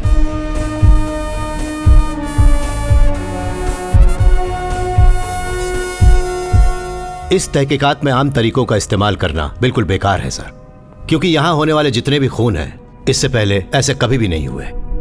4 मुजरिम जो 2 केसेस से बच निकले, या वो जिन्हें ताकतवर लोगों ने बचा लिया, या काला धंधा करने वाले लोगों की मदद से बच गए। जिन लोगों ने उनकी मदद की उन्हें भी उनके साथ मार दिया गया। पहले केस में जब विनोद शिकार बना था ना, हम लोग थोड़ा हैरान थे, याद है? कत्ल की वजह हमें तब मिली जब दूसरी घटना फार्म हाउस में घटी। वो दोनों जिनका बाद में खून हुआ वो रेप के दोषी थे, पर विनोद की मदद से वो दोनों लोग छूटने में कामयाब हो गए। और दूसरी घटना में भी बिल्कुल ऐसा ही हुआ। इसमें भी there is an odd man out. मशहूर बिल्डर कुमार, उसका कत्ल इस बात की ओर इशारा करता है कि जल्द ही एक और खून होने वाला है। मैंने शक्ति के फेसबुक पोस्ट्स और ब्लॉग्स वगैरह चेक किए हैं। एक महान आदमी जो करप्शन और अन्याय को रोकने की कोशिश कर रहा है, एक अकेला बागी, वो इस तरह के विषयों पर लिखता है। तो तुम्हें लगता है जिस हॉस्पिटल में वो काम किया करता था, 2 गुना जिनका वो साक्षी है, 2 केस जिनमें इंसाफ नहीं मिला, इस वजह से वो खून खराबे पर उतर आया? आप जैसा सोच रहे हैं वैसा बिल्कुल भी नहीं है। डॉक्टर शक्ति मजबूर होकर अचानक किसी का भी खून नहीं करेगा। ये कई सालों की प्लानिंग थी। मेरा मतलब है कि उसके दिमाग में बहुत समय से ये खिचड़ी पक रही थी। ऐसा बोल सकते हैं कि उसकी जानकारी के बिना उसके अंदर कहीं ना कहीं एक बहुत खतरनाक हिंसात्मक जानवर पनप रहा था। यस, जैसा कि आपने बिल्कुल सही अनुमान लगाया। जो भी घटनाएं उसके हॉस्पिटल में काम करने के दौरान घटी, मेडिकल माफिया को लोगों की जान के साथ खिलवाड़ करते हुए उसने देखा। एक क्रूर अपराध जिसे अनदेखा कर दिया गया। 8 बच्चे जिन्होंने मेडिकल माफिया की वजह से अपनी जानें गंवा दी, उनके माता पिता का दर्द और उनका नाकामयाब विद्रोह, इन सब घटनाओं ने शक्तिवेल के अंदर के उस जानवर को बाहर निकाल दिया, ऐसा मुझे लगता है।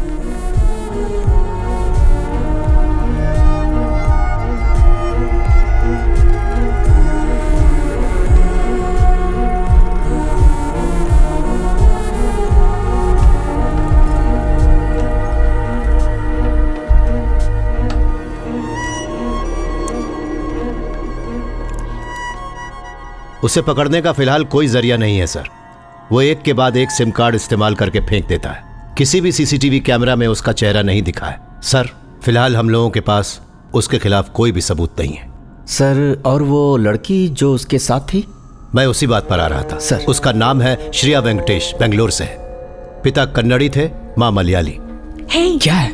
वो शक्ति से 1 साल जूनियर थी। टाइम हो गया। शक्ति ने उससे दूर रहने की बहुत कोशिश की, लेकिन फिर भी वो उसके काफी करीब आ गई। दोनों में एक ऐसी गहरी दोस्ती हो गई जो सिर्फ 2 अकेले लोगों के बीच ही हो सकती है। कुछ स्टूडेंट्स जो उन दोनों को जानते थे, उन्होंने बताया कि उन दोनों के बीच एक अजीब सी केमिस्ट्री थी।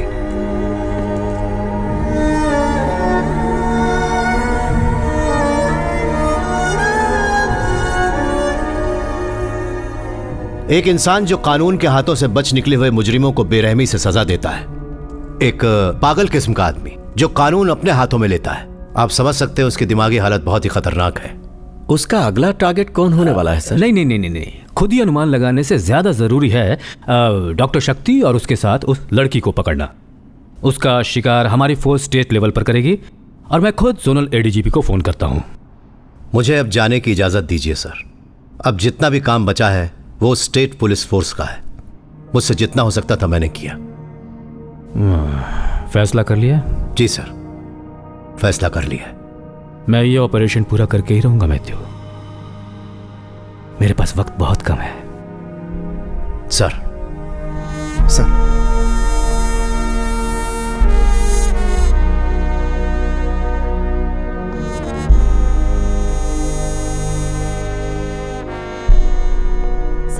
Sir 1 minute sir. आपके जाने से पहले कुछ बताना चाहती हूँ। यस सर, आपकी फैमिली का जो एक्सीडेंट हुआ था वो कोई एक्सीडेंट नहीं, एक साजिश थी। मुझे आपको कुछ दिखाना है सर।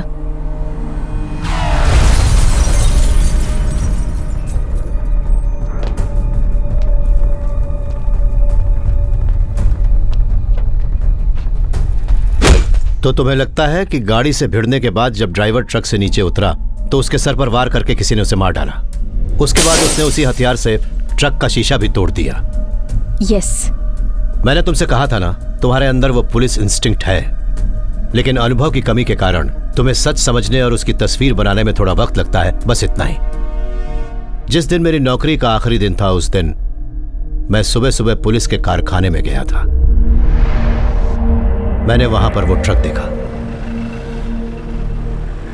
हर्षिता, जो तुमने मुझे बताया वो मैं पहले से ही जानता हूं। आप ऐसे कैसे छोड़ सकते हैं? जिसने ये किया हमें उसे पकड़ना चाहिए। कुछ चीजों को नजरअंदाज कर रहा हूं जानबूझकर। मुझे पता है ये इतना आसान नहीं है। ये गलत है सर।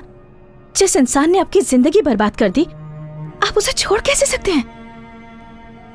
जो चीज एक बार खो गई वो हमेशा के लिए खो गई, कोई उसे वापस नहीं ला सकता। बट सर आप... नो हर्षिता, मैं एक सीमा रेखा पर खड़ा हुआ हूं। कभी खुदकुशी और कत्ल के बीच की हालत के बारे में सुना है? मुझे मजबूर मत करो, मत करो मुझे मजबूर।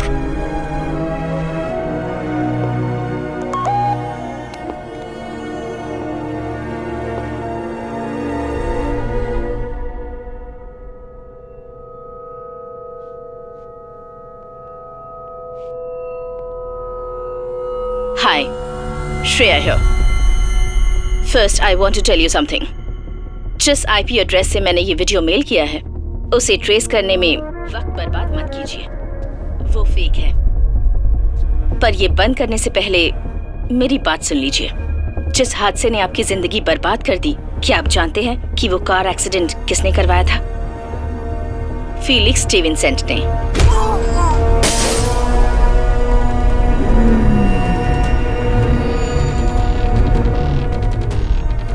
कल वो केरला आने वाला है। मैं आपको उसकी लोकेशन भेज रही हूँ। उससे बदला लेने का ये अच्छा मौका है। आप चाहें तो इसका फायदा उठा सकते हैं। उसके जैसे मुजरिमों को सजा मिलनी ही चाहिए। हमारी इच्छा है कि ये न्याय आपके हाथों हो, क्योंकि बदले में जो सुख है वो और किसी में नहीं। बाय। सर, ये जरूर एक जाल है, सावधान रहिए। सर, मुझे लगता है हमें ये चांस लेना चाहिए। मुझे यकीन है हमें कुछ ना कुछ जरूर मिलेगा सर। और वैसे अगर हम जा रहे हैं तो हमें पूरी फोर्स को खबर देनी होगी, एक फुल फ्लेजेड ऑपरेशन की तरह। कुछ समस्या से हम कितना भी भाग ले, वो हमारा पीछा नहीं छोड़ती। इसके वीडियो के बारे में हम तीनों के अलावा किसी और को पता ना चले। फिलिक्स के नेटवर्क के बारे में अच्छे से जानते हो ना इकबाल? Yes sir. इस काम को अंजाम हम दोनों देंगे, तुम साथ नहीं चलोगी। बच्चा,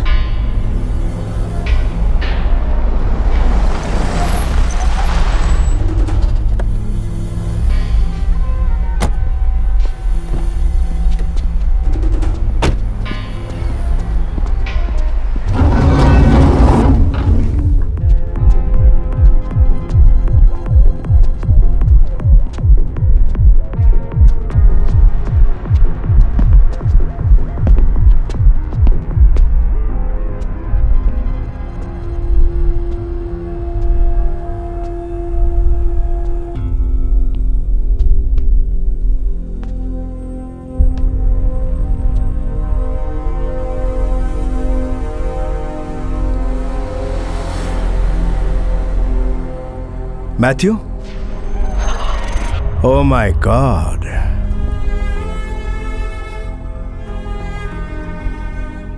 मैथ्यू, you are impossible. मुझे लगा मैंने तुम्हारी कहानी खत्म कर दी, लेकिन जरा देखो तो, तुम फिर आ गए। पर आए हो किस मकसद से? बदला लेने। पर अब तो तुम पुलिस वाले हो भी नहीं। बेवकूफ, अभी भी मैं पुलिस वाला हूँ।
अरे सर, आपको देख के मेरा दिल पिघल जाता है।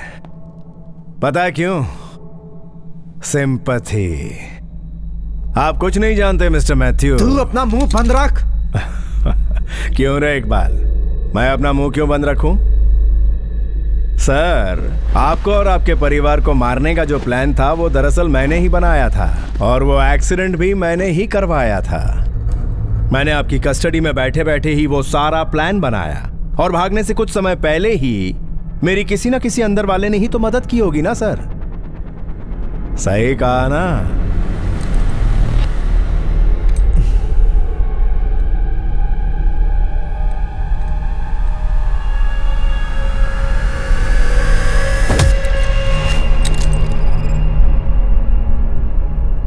इकबाल?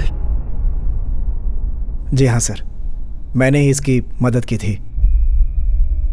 आपको तो पता ही है, मेरी बेटी की सबसे बड़ी इच्छा मेडिकल कॉलेज में एडमिशन लेना था।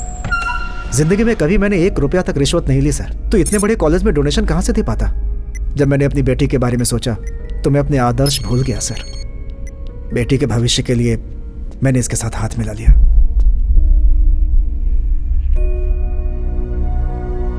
जिंदगी भर इंसान जो कुछ भी करता है अपने परिवार के लिए करता है सर। नहीं जानता था आपकी फैमिली को खत्म कर देगा। सर मेरा यकीन कीजिए सर, इसे मेरे हवाले कर दीजिए। मैं इसे जिंदा नहीं छोड़ूंगा सर, मैं जिम्मेदारी लेता हूं।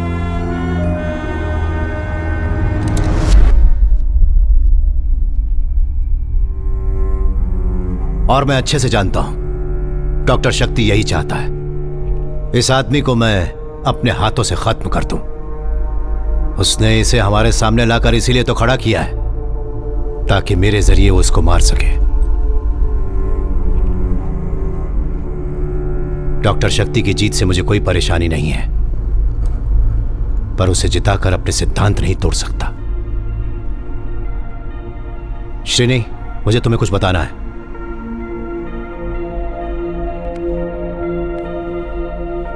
इकबाल। सर। पुलिस को सरेंडर कर दो।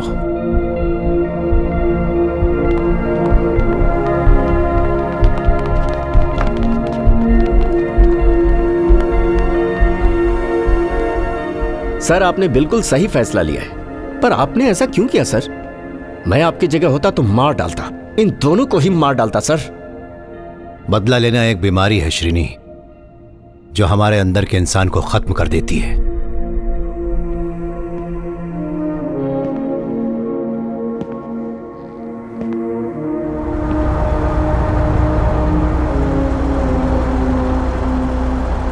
मेरा सफर जो उस वक्त रुक गया था वो अब शुरू होगा। नीलिमा का सपना पूरा होने तक मुझे कितनी दूर जाना होगा और कितने दिनों तक पता नहीं।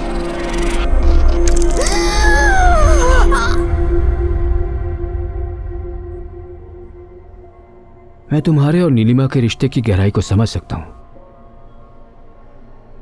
सो I feel really sorry. Neelima की हालत बिगड़ती ही जा रही है। वाइटल ऑर्गन्स में इन्फेक्शन फैल चुका है। जब भी वो होश में आती है उसका दर्द और भी ज्यादा हो जाता है। इस समय वो बहुत ही कष्ट में है। मुझे ऐसा कहना नहीं चाहिए मैथ्यू, पर तुम ऊपर वाले से प्रार्थना करो कि वो इसे इस दर्द से मुक्त कर दे।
बहुत खूब। मैं तुम्हें सलाम करता हूँ। तुमने अकेले ही ये जगह ढूंढी और इसे रजिस्टर भी करवा लिया, और इसकी खूबसूरती दिखाने मुझे यहाँ ले आई। तुम वाकई कमाल हो नीलिमा। तो इस बात का एहसास तुम्हें अब हो रहा है? देखो, मेरी सारी सेविंग्स खत्म हो चुकी हैं। अब से तुम्हें मेरा साथ देना होगा। हम अपनी फैमिली प्रॉपर्टी बेच देंगे, फिक्र मत करो। मुझे सच बताओ, इस स्कूल से तुम्हें कोई तकलीफ तो नहीं हो रही ना? क्यों? गरीबों की मदद करना पुण्य का काम है, और अब जब मालू का कैरियर सेट हो चुका है तो जमीन जायदाद का क्या करेंगे?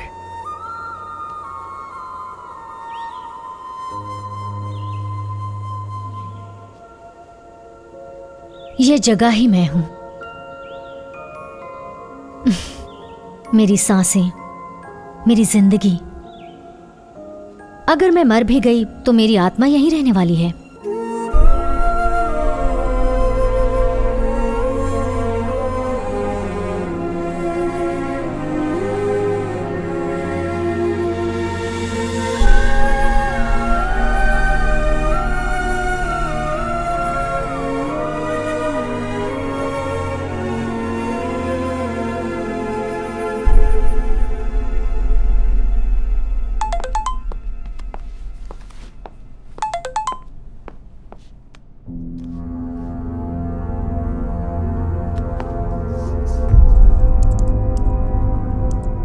ये मैंने थारकन्स मेडिसिटी की कार पार्किंग की सीसीटीवी फुटेज में देखा। हमारे डीजी की प्राइवेट कार 12 जुलाई को वहां पर आई थी। वो वहां खालिद मुस्तफ़ा नाम के आदमी से मिलने गए थे। वो एक सोशल एक्टिविस्ट था जो कुमार के एक बड़े मॉल प्रोजेक्ट के खिलाफ कोर्ट से स्टे ऑर्डर ले आया था। 12 जुलाई को कुमार के साथ डीजी भी उसके कमरे में गए थे। इसका चीफ ऑफिसर हूँ, मतलब डीजीपी। पहचाना मुझे? मैं यहाँ आपसे एक बहुत ही ज़रूरी बात करने आया हूँ मिस्टर खालिद। ये जो कुमार है ना, मेरे दिल के बहुत करीब है। ये जो शॉपिंग मॉल बनाने वाला है, आप उसके खिलाफ स्टे ऑर्डर लेकर आए, उसे वापस ले लीजिए आप। डीजी और कुमार के बीच की एक गहरी दोस्ती मुझे कुछ अजीब लगी। नहीं, मैं नहीं लूंगा सर। तुम मना नहीं कर सकते, वापस लो। 2 दिन के बाद कुमार खुद कुछ कागजात लेकर आएगा, उन सभी पर साइन कर देना। ये इलाज तुम्हारी उम्र बढ़ाने के लिए हो रहा है ना, कहीं अचानक घट ना जाए। चलो कुमार। हेलो। डीजी और कुमार की धमकी वाली बात खालिद ने डॉक्टर शक्ति को जरूर बताई होगी, क्योंकि वो उसके बहुत करीब था। किसी डरने वाला नहीं हूँ। अगर मुझे कुछ हो गया डॉक्टर तो समझ जाना, इसके पीछे उन दोनों का हाथ है, वो कुमार और डीजीपी। अब ऐसा कुछ भी नहीं होगा।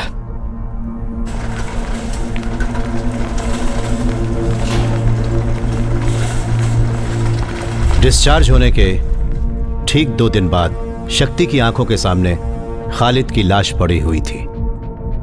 एक जानलेवा एक्सीडेंट। हर्षिता, डीजी की जान खतरे में है। अगला टारगेट वही होंगे।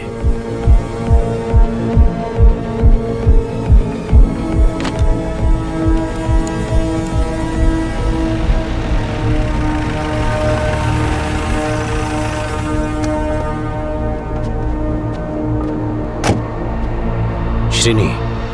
Sir. When did it happen?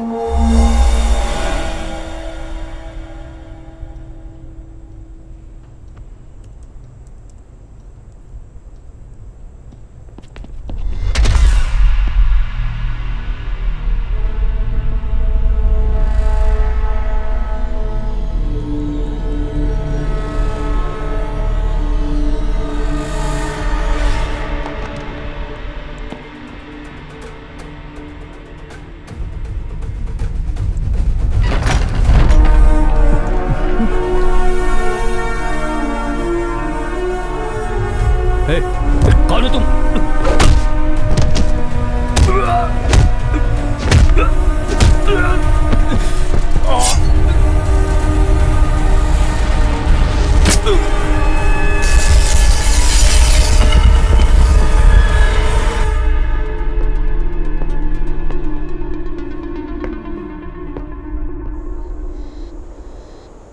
वो सिर्फ आपके साथ नेगोशिएट करेंगे सर, आपको अकेले जाना होगा। बिना हथियार के। ये बात मेरी समझ से परे है कि डॉक्टर शक्ति को आपसे इतना लगाव क्यों है।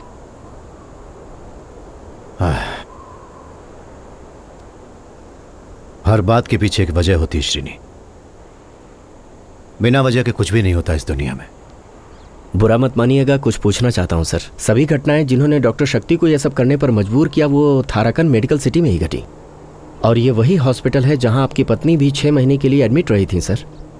आप उस दौरान वहीं रहते थे हर पल। सर, क्या आपका इन घटनाओं से कोई संबंध है जिसके बारे में मैं न जानता हूं?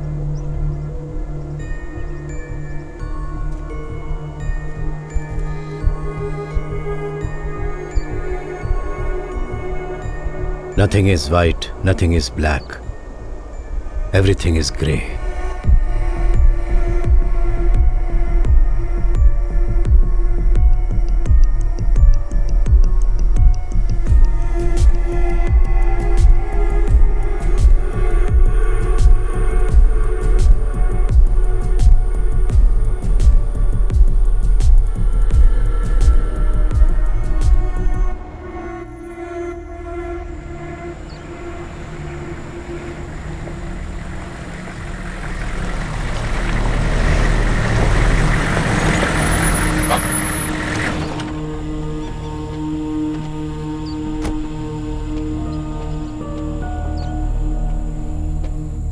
Hello sir, I am Shreya. Sir, आपको डॉक्टर शक्ति से मिलने से पहले एक शर्त माननी होगी। आपको बेहोश किया जाएगा, आप 1 घंटे के लिए नींद में होंगे। अगर आपको ये शर्त मंजूर है तो आप चल सकते हैं, नहीं तो मैं वापस जा रही हूं और आप डीजीपी को भूल जाइए। ओके, मैं चलूंगा। Good, let's go. आप कुछ वक्त के लिए ट्रांस में चले जाएंगे।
हेलो सर, तो हम फिर से मिल रहे हैं। आखिरी बार आपको उस दिन देखा था जब आपकी वाइफ की मौत हुई थी। मैं उसी डिपार्टमेंट में काम कर रहा था। जो मेडिकल टीम उनका इलाज कर रही थी, मैं 1 हफ्ते पहले ही उनमें शामिल हुआ था। जो भी जानकारी हाथ लगे उससे मुजरिम की एक साफ तस्वीर बनाने में आपका जवाब नहीं सर। आपने जब मुझे इतने कम वक्त में ढूंढ निकाला उससे मुझे बिल्कुल हैरानी नहीं हुई, बल्कि आपका मुझे ढूंढना असल में मेरी जरूरत थी। See, I have done my homework. सिर्फ मेरे लिए ही नहीं, बल्कि आज तक तुमने जितने भी विक्टिम्स का खून किया है सभी के लिए अच्छे से होमवर्क किया था डॉक्टर। विक्टिम्स मतलब पीड़ित? उनमें से कोई भी विक्टिम नहीं था सर, सबके सब शिकारी थे। उन शिकारियों ने जिन्हें नुकसान पहुंचाया वो पीड़ित थे। और तुम डॉक्टर पीड़ित हो या शिकारी?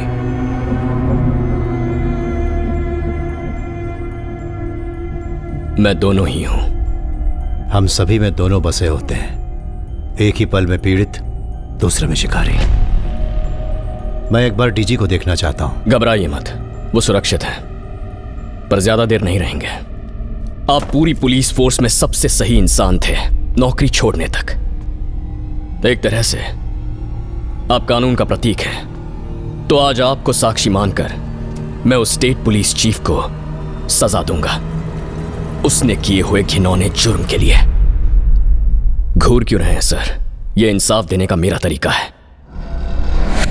सर, दुनिया में इंसान को सिर्फ एक चीज कंट्रोल कर सकती है, डर।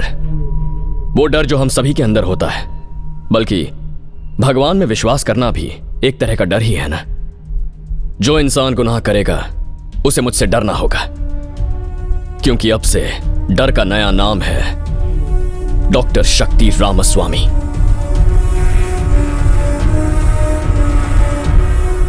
जिंदगी का हर सुख छोड़कर इस विश्वास के साथ कि तुम जो कुछ भी कर रहे हो समाज की भलाई के लिए कर रहे हो। डॉक्टर श्रेया तुम्हारे इस जुर्म में तुम्हारे साथ खड़ी हुई है।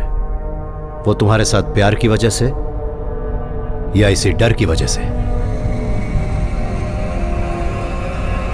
डर से भयानक चीज इस दुनिया में कुछ भी नहीं होती। सही है ना डॉक्टर? अपनी मर्यादा में रहकर मुझसे बात कीजिए मिस्टर मैथ्यू। तुम इंसानी मर्यादा बहुत पहले पार कर चुके हो, तो अब तुम मुझे क्या पढ़ाओगे मर्यादा का पाठ? हाँ सर, पार कर चुका हूं मैं। हम बचपन से सुनते आए हैं कोर्ट की सजा, सरकार का फैसला, ये सब सही होते हैं, लेकिन असल में ये सिस्टम नहीं है जो फैसला करता है। ये काम तो ताकतवर लोग करते हैं। अगर कोर्ट की बात करें तो 2-3 जज, सरकार की बात करें तो मुख्यमंत्री, धर्म की बात करें तो पंडित। इन सब लोगों का फैसला पत्थर की लकीर बन जाता है और वही कानून होता है। इसीलिए जो भी मुझे सही लगा मैंने वही किया। जिन शब्दों का प्रयोग अभी तुमने किया है, दुनिया के सबसे बड़े डिक्टेटर ऐसे ही शब्दों का प्रयोग करते थे, और मुझे नहीं लगता तुम्हें बताने की जरूरत है कि उनका क्या हश्र हुआ था। कम ऑन सर, हमें भी अभी एक डिक्टेटर की जरूरत है। हमारे देश को जरूरत है कोई मेरे जैसा। गलत लोगों की अंधभक्ति करने से ज्यादा बड़ी बेवकूफी दुनिया में और कुछ नहीं हो सकती, और इसे लगता है यह कानून से बड़ा है। और मुझे बहुत दुख से यह कहना होगा कि ये एक पागल है। मैं पागल हूं? मैं पागल हूं? श्रेया, तुमने सुना इन्होंने क्या कहा? इन्हें लगता है कि मैं पागल हूं। जो लोग पैसे और ताकत का इस्तेमाल करके कानून के हाथों से बच निकलते हैं, तुम उन लोगों को सजा देना चाहते हो? तो फिर तुमने उन 3 बेकसूर पुलिस वालों को क्यों मारा जो डीजी के सिक्योरिटी गार्ड थे? ओह हाँ, वो लोग, वो मैं रोक नहीं पाया। एक अच्छे काम के लिए एक छोटा सा बलिदान। और उन परिवारों का क्या जिन्हें तुमने अनाथ कर दिया? उन्हें न्याय कौन दिलाएगा? तुम्हारा न्याय सीमित है डॉक्टर, और ये लड़की भी तुम्हारे लिए उन्हीं जैसे लोगों की तरह होगी। एक और छोटा सा बलिदान। Mister Matthew, don't cross your limits. अपनी ये चालें मेरे साथ मत खेलिए। जिंदगी एक घिनौना मजाक है डॉक्टर, जीनी पड़ती है। You know that I know it. Yes doctor, I know that you know it. मैं भी अब तक इसी दिन का इंतजार कर रहा था कि कब तुमसे मिलूंगा।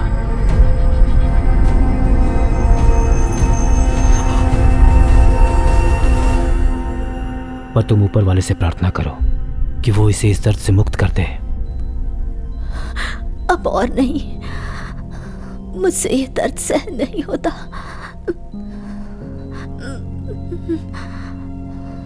मैं तुम्हें इस दर्द से आजाद कर दूं?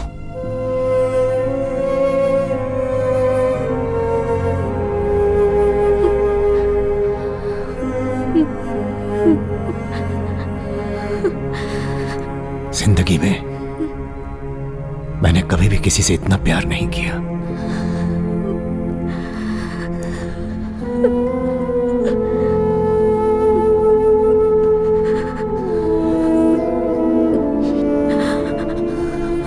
मेरा सपना अधूरा मत रहने देना।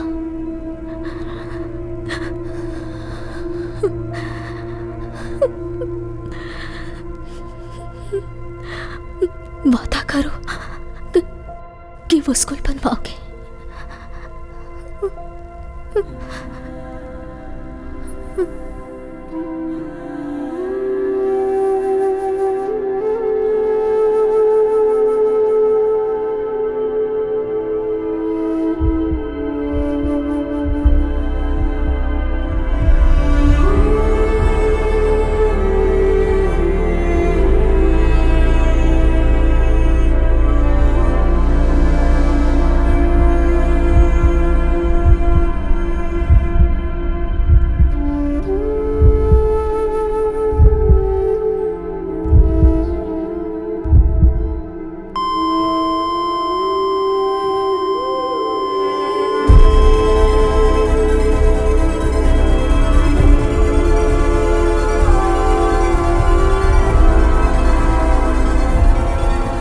तुम ऊपर वाले से प्रार्थना करो कि वो इसे इस दर्द से मुक्त कर दे।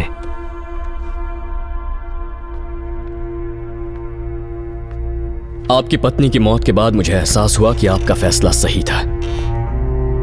अगर सोचा जाए तो आपने भी वही किया जो इंसाफ था। आप बिल्कुल मेरे जैसे हैं, इसीलिए मैंने सारे सबूत मिटा दिए।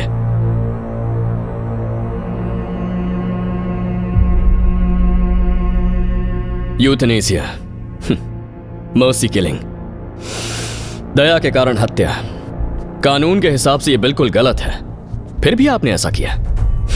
मैंने भी तो वही किया ना। वो मुजरिम जिन्हें हमारा कानून सजा ना दे पाया, वो दरिंदे जो मौत की सजा के लायक थे, मैंने उन्हें मारा। बल्कि आप ही की तरह मैंने भी कानून तोड़ा है। अब बताइए मुझे, हम में से विलन कौन है? आप हैं या फिर मैं? तुम गलत हो डॉक्टर।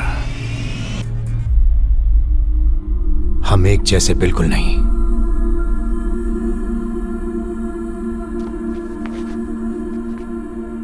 बिना कुछ महसूस किए, बिना एक भी मिनट पलक झपकाए मेरी पत्नी वहां जिंदा लाश बनकर पड़ी थी। और थोड़े वक्त के लिए जब भी उसे होश आता, तुम भी जानते हो कि वो किस दर्द से गुजर रही थी। उस दर्द में भी वो मुझसे पूछती रहती कि हमारी बेटी कैसी है। उसे मालूम था कि वो उसे फिर कभी नहीं देख पाएगी, फिर भी वो पूछती ही रहती। और जब मैंने पूछा कि क्या मैं तुम्हें इस दर्द से आजाद कर दूं, वो मेरी तरफ देखकर मुस्कुराने लगी। उसकी आंखें बंद हो रही थी, सांस भी नहीं चल रही थी। मैं वहां खड़ा देखता रहा और तब मुझे एहसास हुआ कि दरअसल प्यार की आखिरी मंजिल मौत होती है। I killed her out of love. You kill people out of hate. हम दोनों एक दूसरे से बिल्कुल अलग हैं डॉक्टर। बस बहुत हुआ मिस्टर मैथ्यू मंजूरन। मैं आपको यहां जिस लिए लेकर आया हूं वो होकर रहेगा। अब बैठ जाइए। श्रेया, नजर रखो।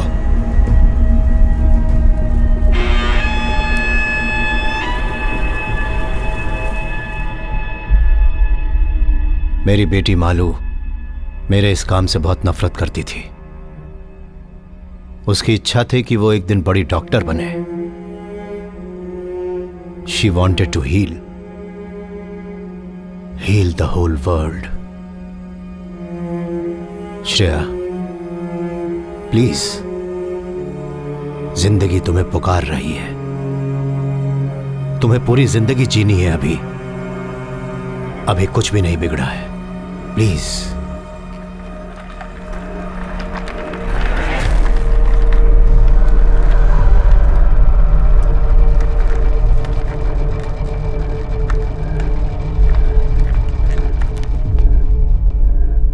इस आदमी का काम था आम लोगों की जान की रक्षा करना, उनके अधिकारों की रक्षा करना, पर इसने ऐसा नहीं किया।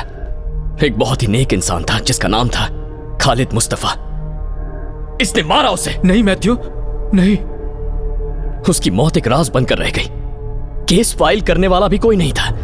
कम से कम तुम तो मेरा यकीन करो। जब मुझे लगा मेरा बड़ा नुकसान होने वाला है तो हॉस्पिटल जाकर मैंने खालिद को मार डालने की धमकी दी थी, लेकिन उसकी मौत से मेरा कोई लेना देना नहीं है। वो एक्सीडेंट असली था। मैं सच बोल रहा हूं। मेरा यकीन करो मैथ्यू, प्लीज। पर मुझे तुम पर यकीन नहीं। डॉक्टर, मुझे गुस्सा मत दिलाओ मिस्टर। प्लीज। मैंने कहा मुझे गुस्सा मत दिलाओ।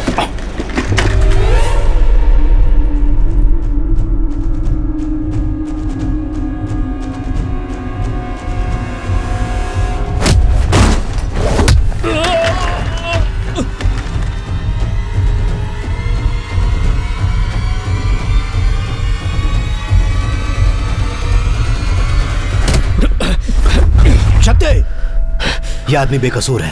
He is innocent. बेकसूर है?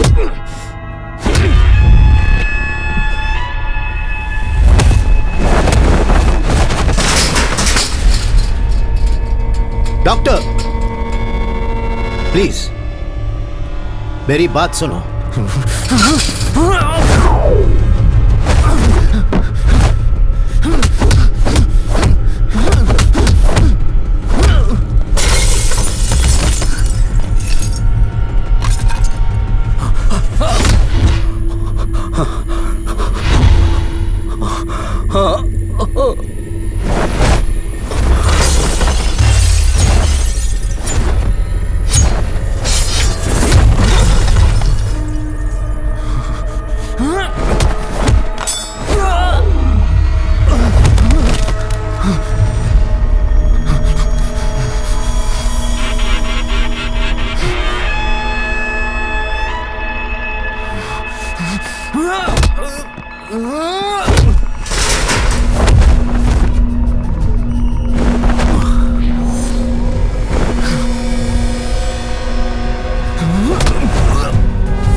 तुम्हें लगता है कि तुम जीत गए?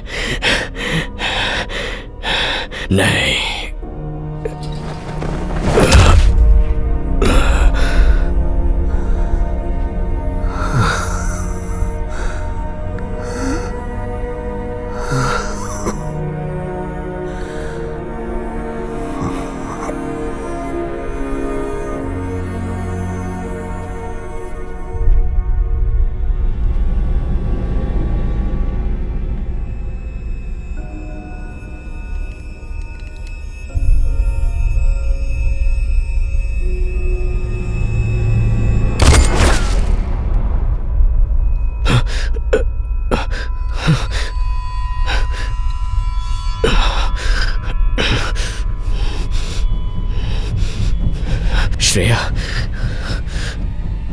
तुम भी। अब मैं तुम दोनों को नहीं छोड़ूंगा।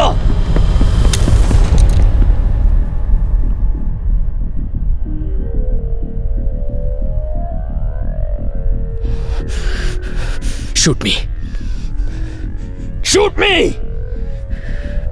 पर कल पूरी दुनिया यही कहेगी कि जो मैंने किया सही था। तुम कानून के रक्षक हो ना? अगर हिम्मत है तो चलाओ।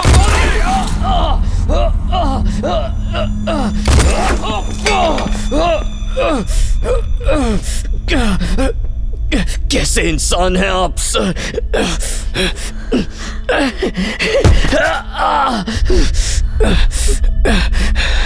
अभी भी कानून के हिसाब से चल रहे हैं आप।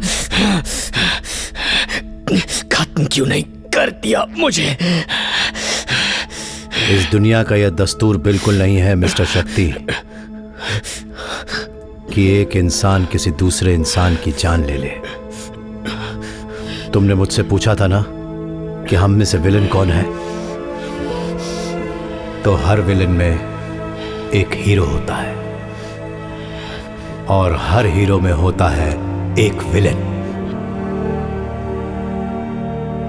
तुम एक अद्भुत डॉक्टर हो। तुम्हें न्याय की वो समझ है जो दूसरों में देखने को नहीं मिलती। अगर तुम अपना दिमागी संतुलन ठीक कर लो तो बहुत आगे जाओगे।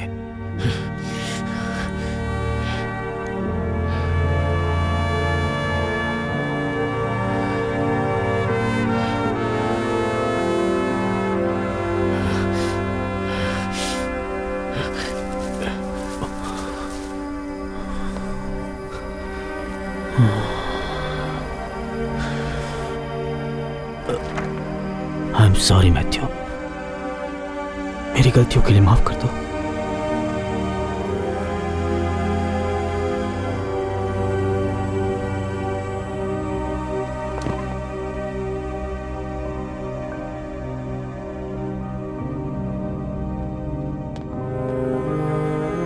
सर,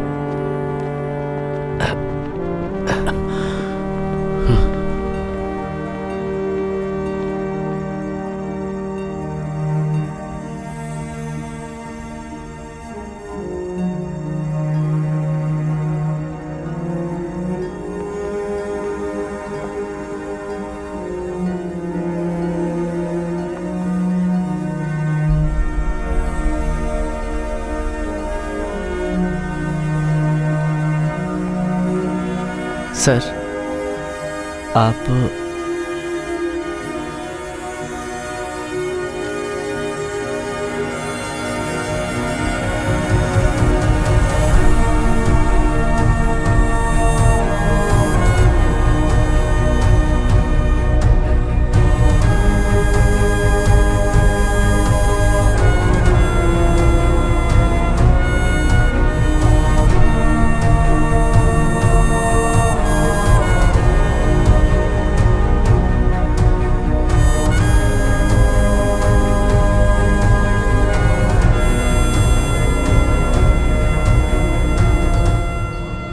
अब आज से शुरू होती है मेरे सपनों की एक नई यात्रा।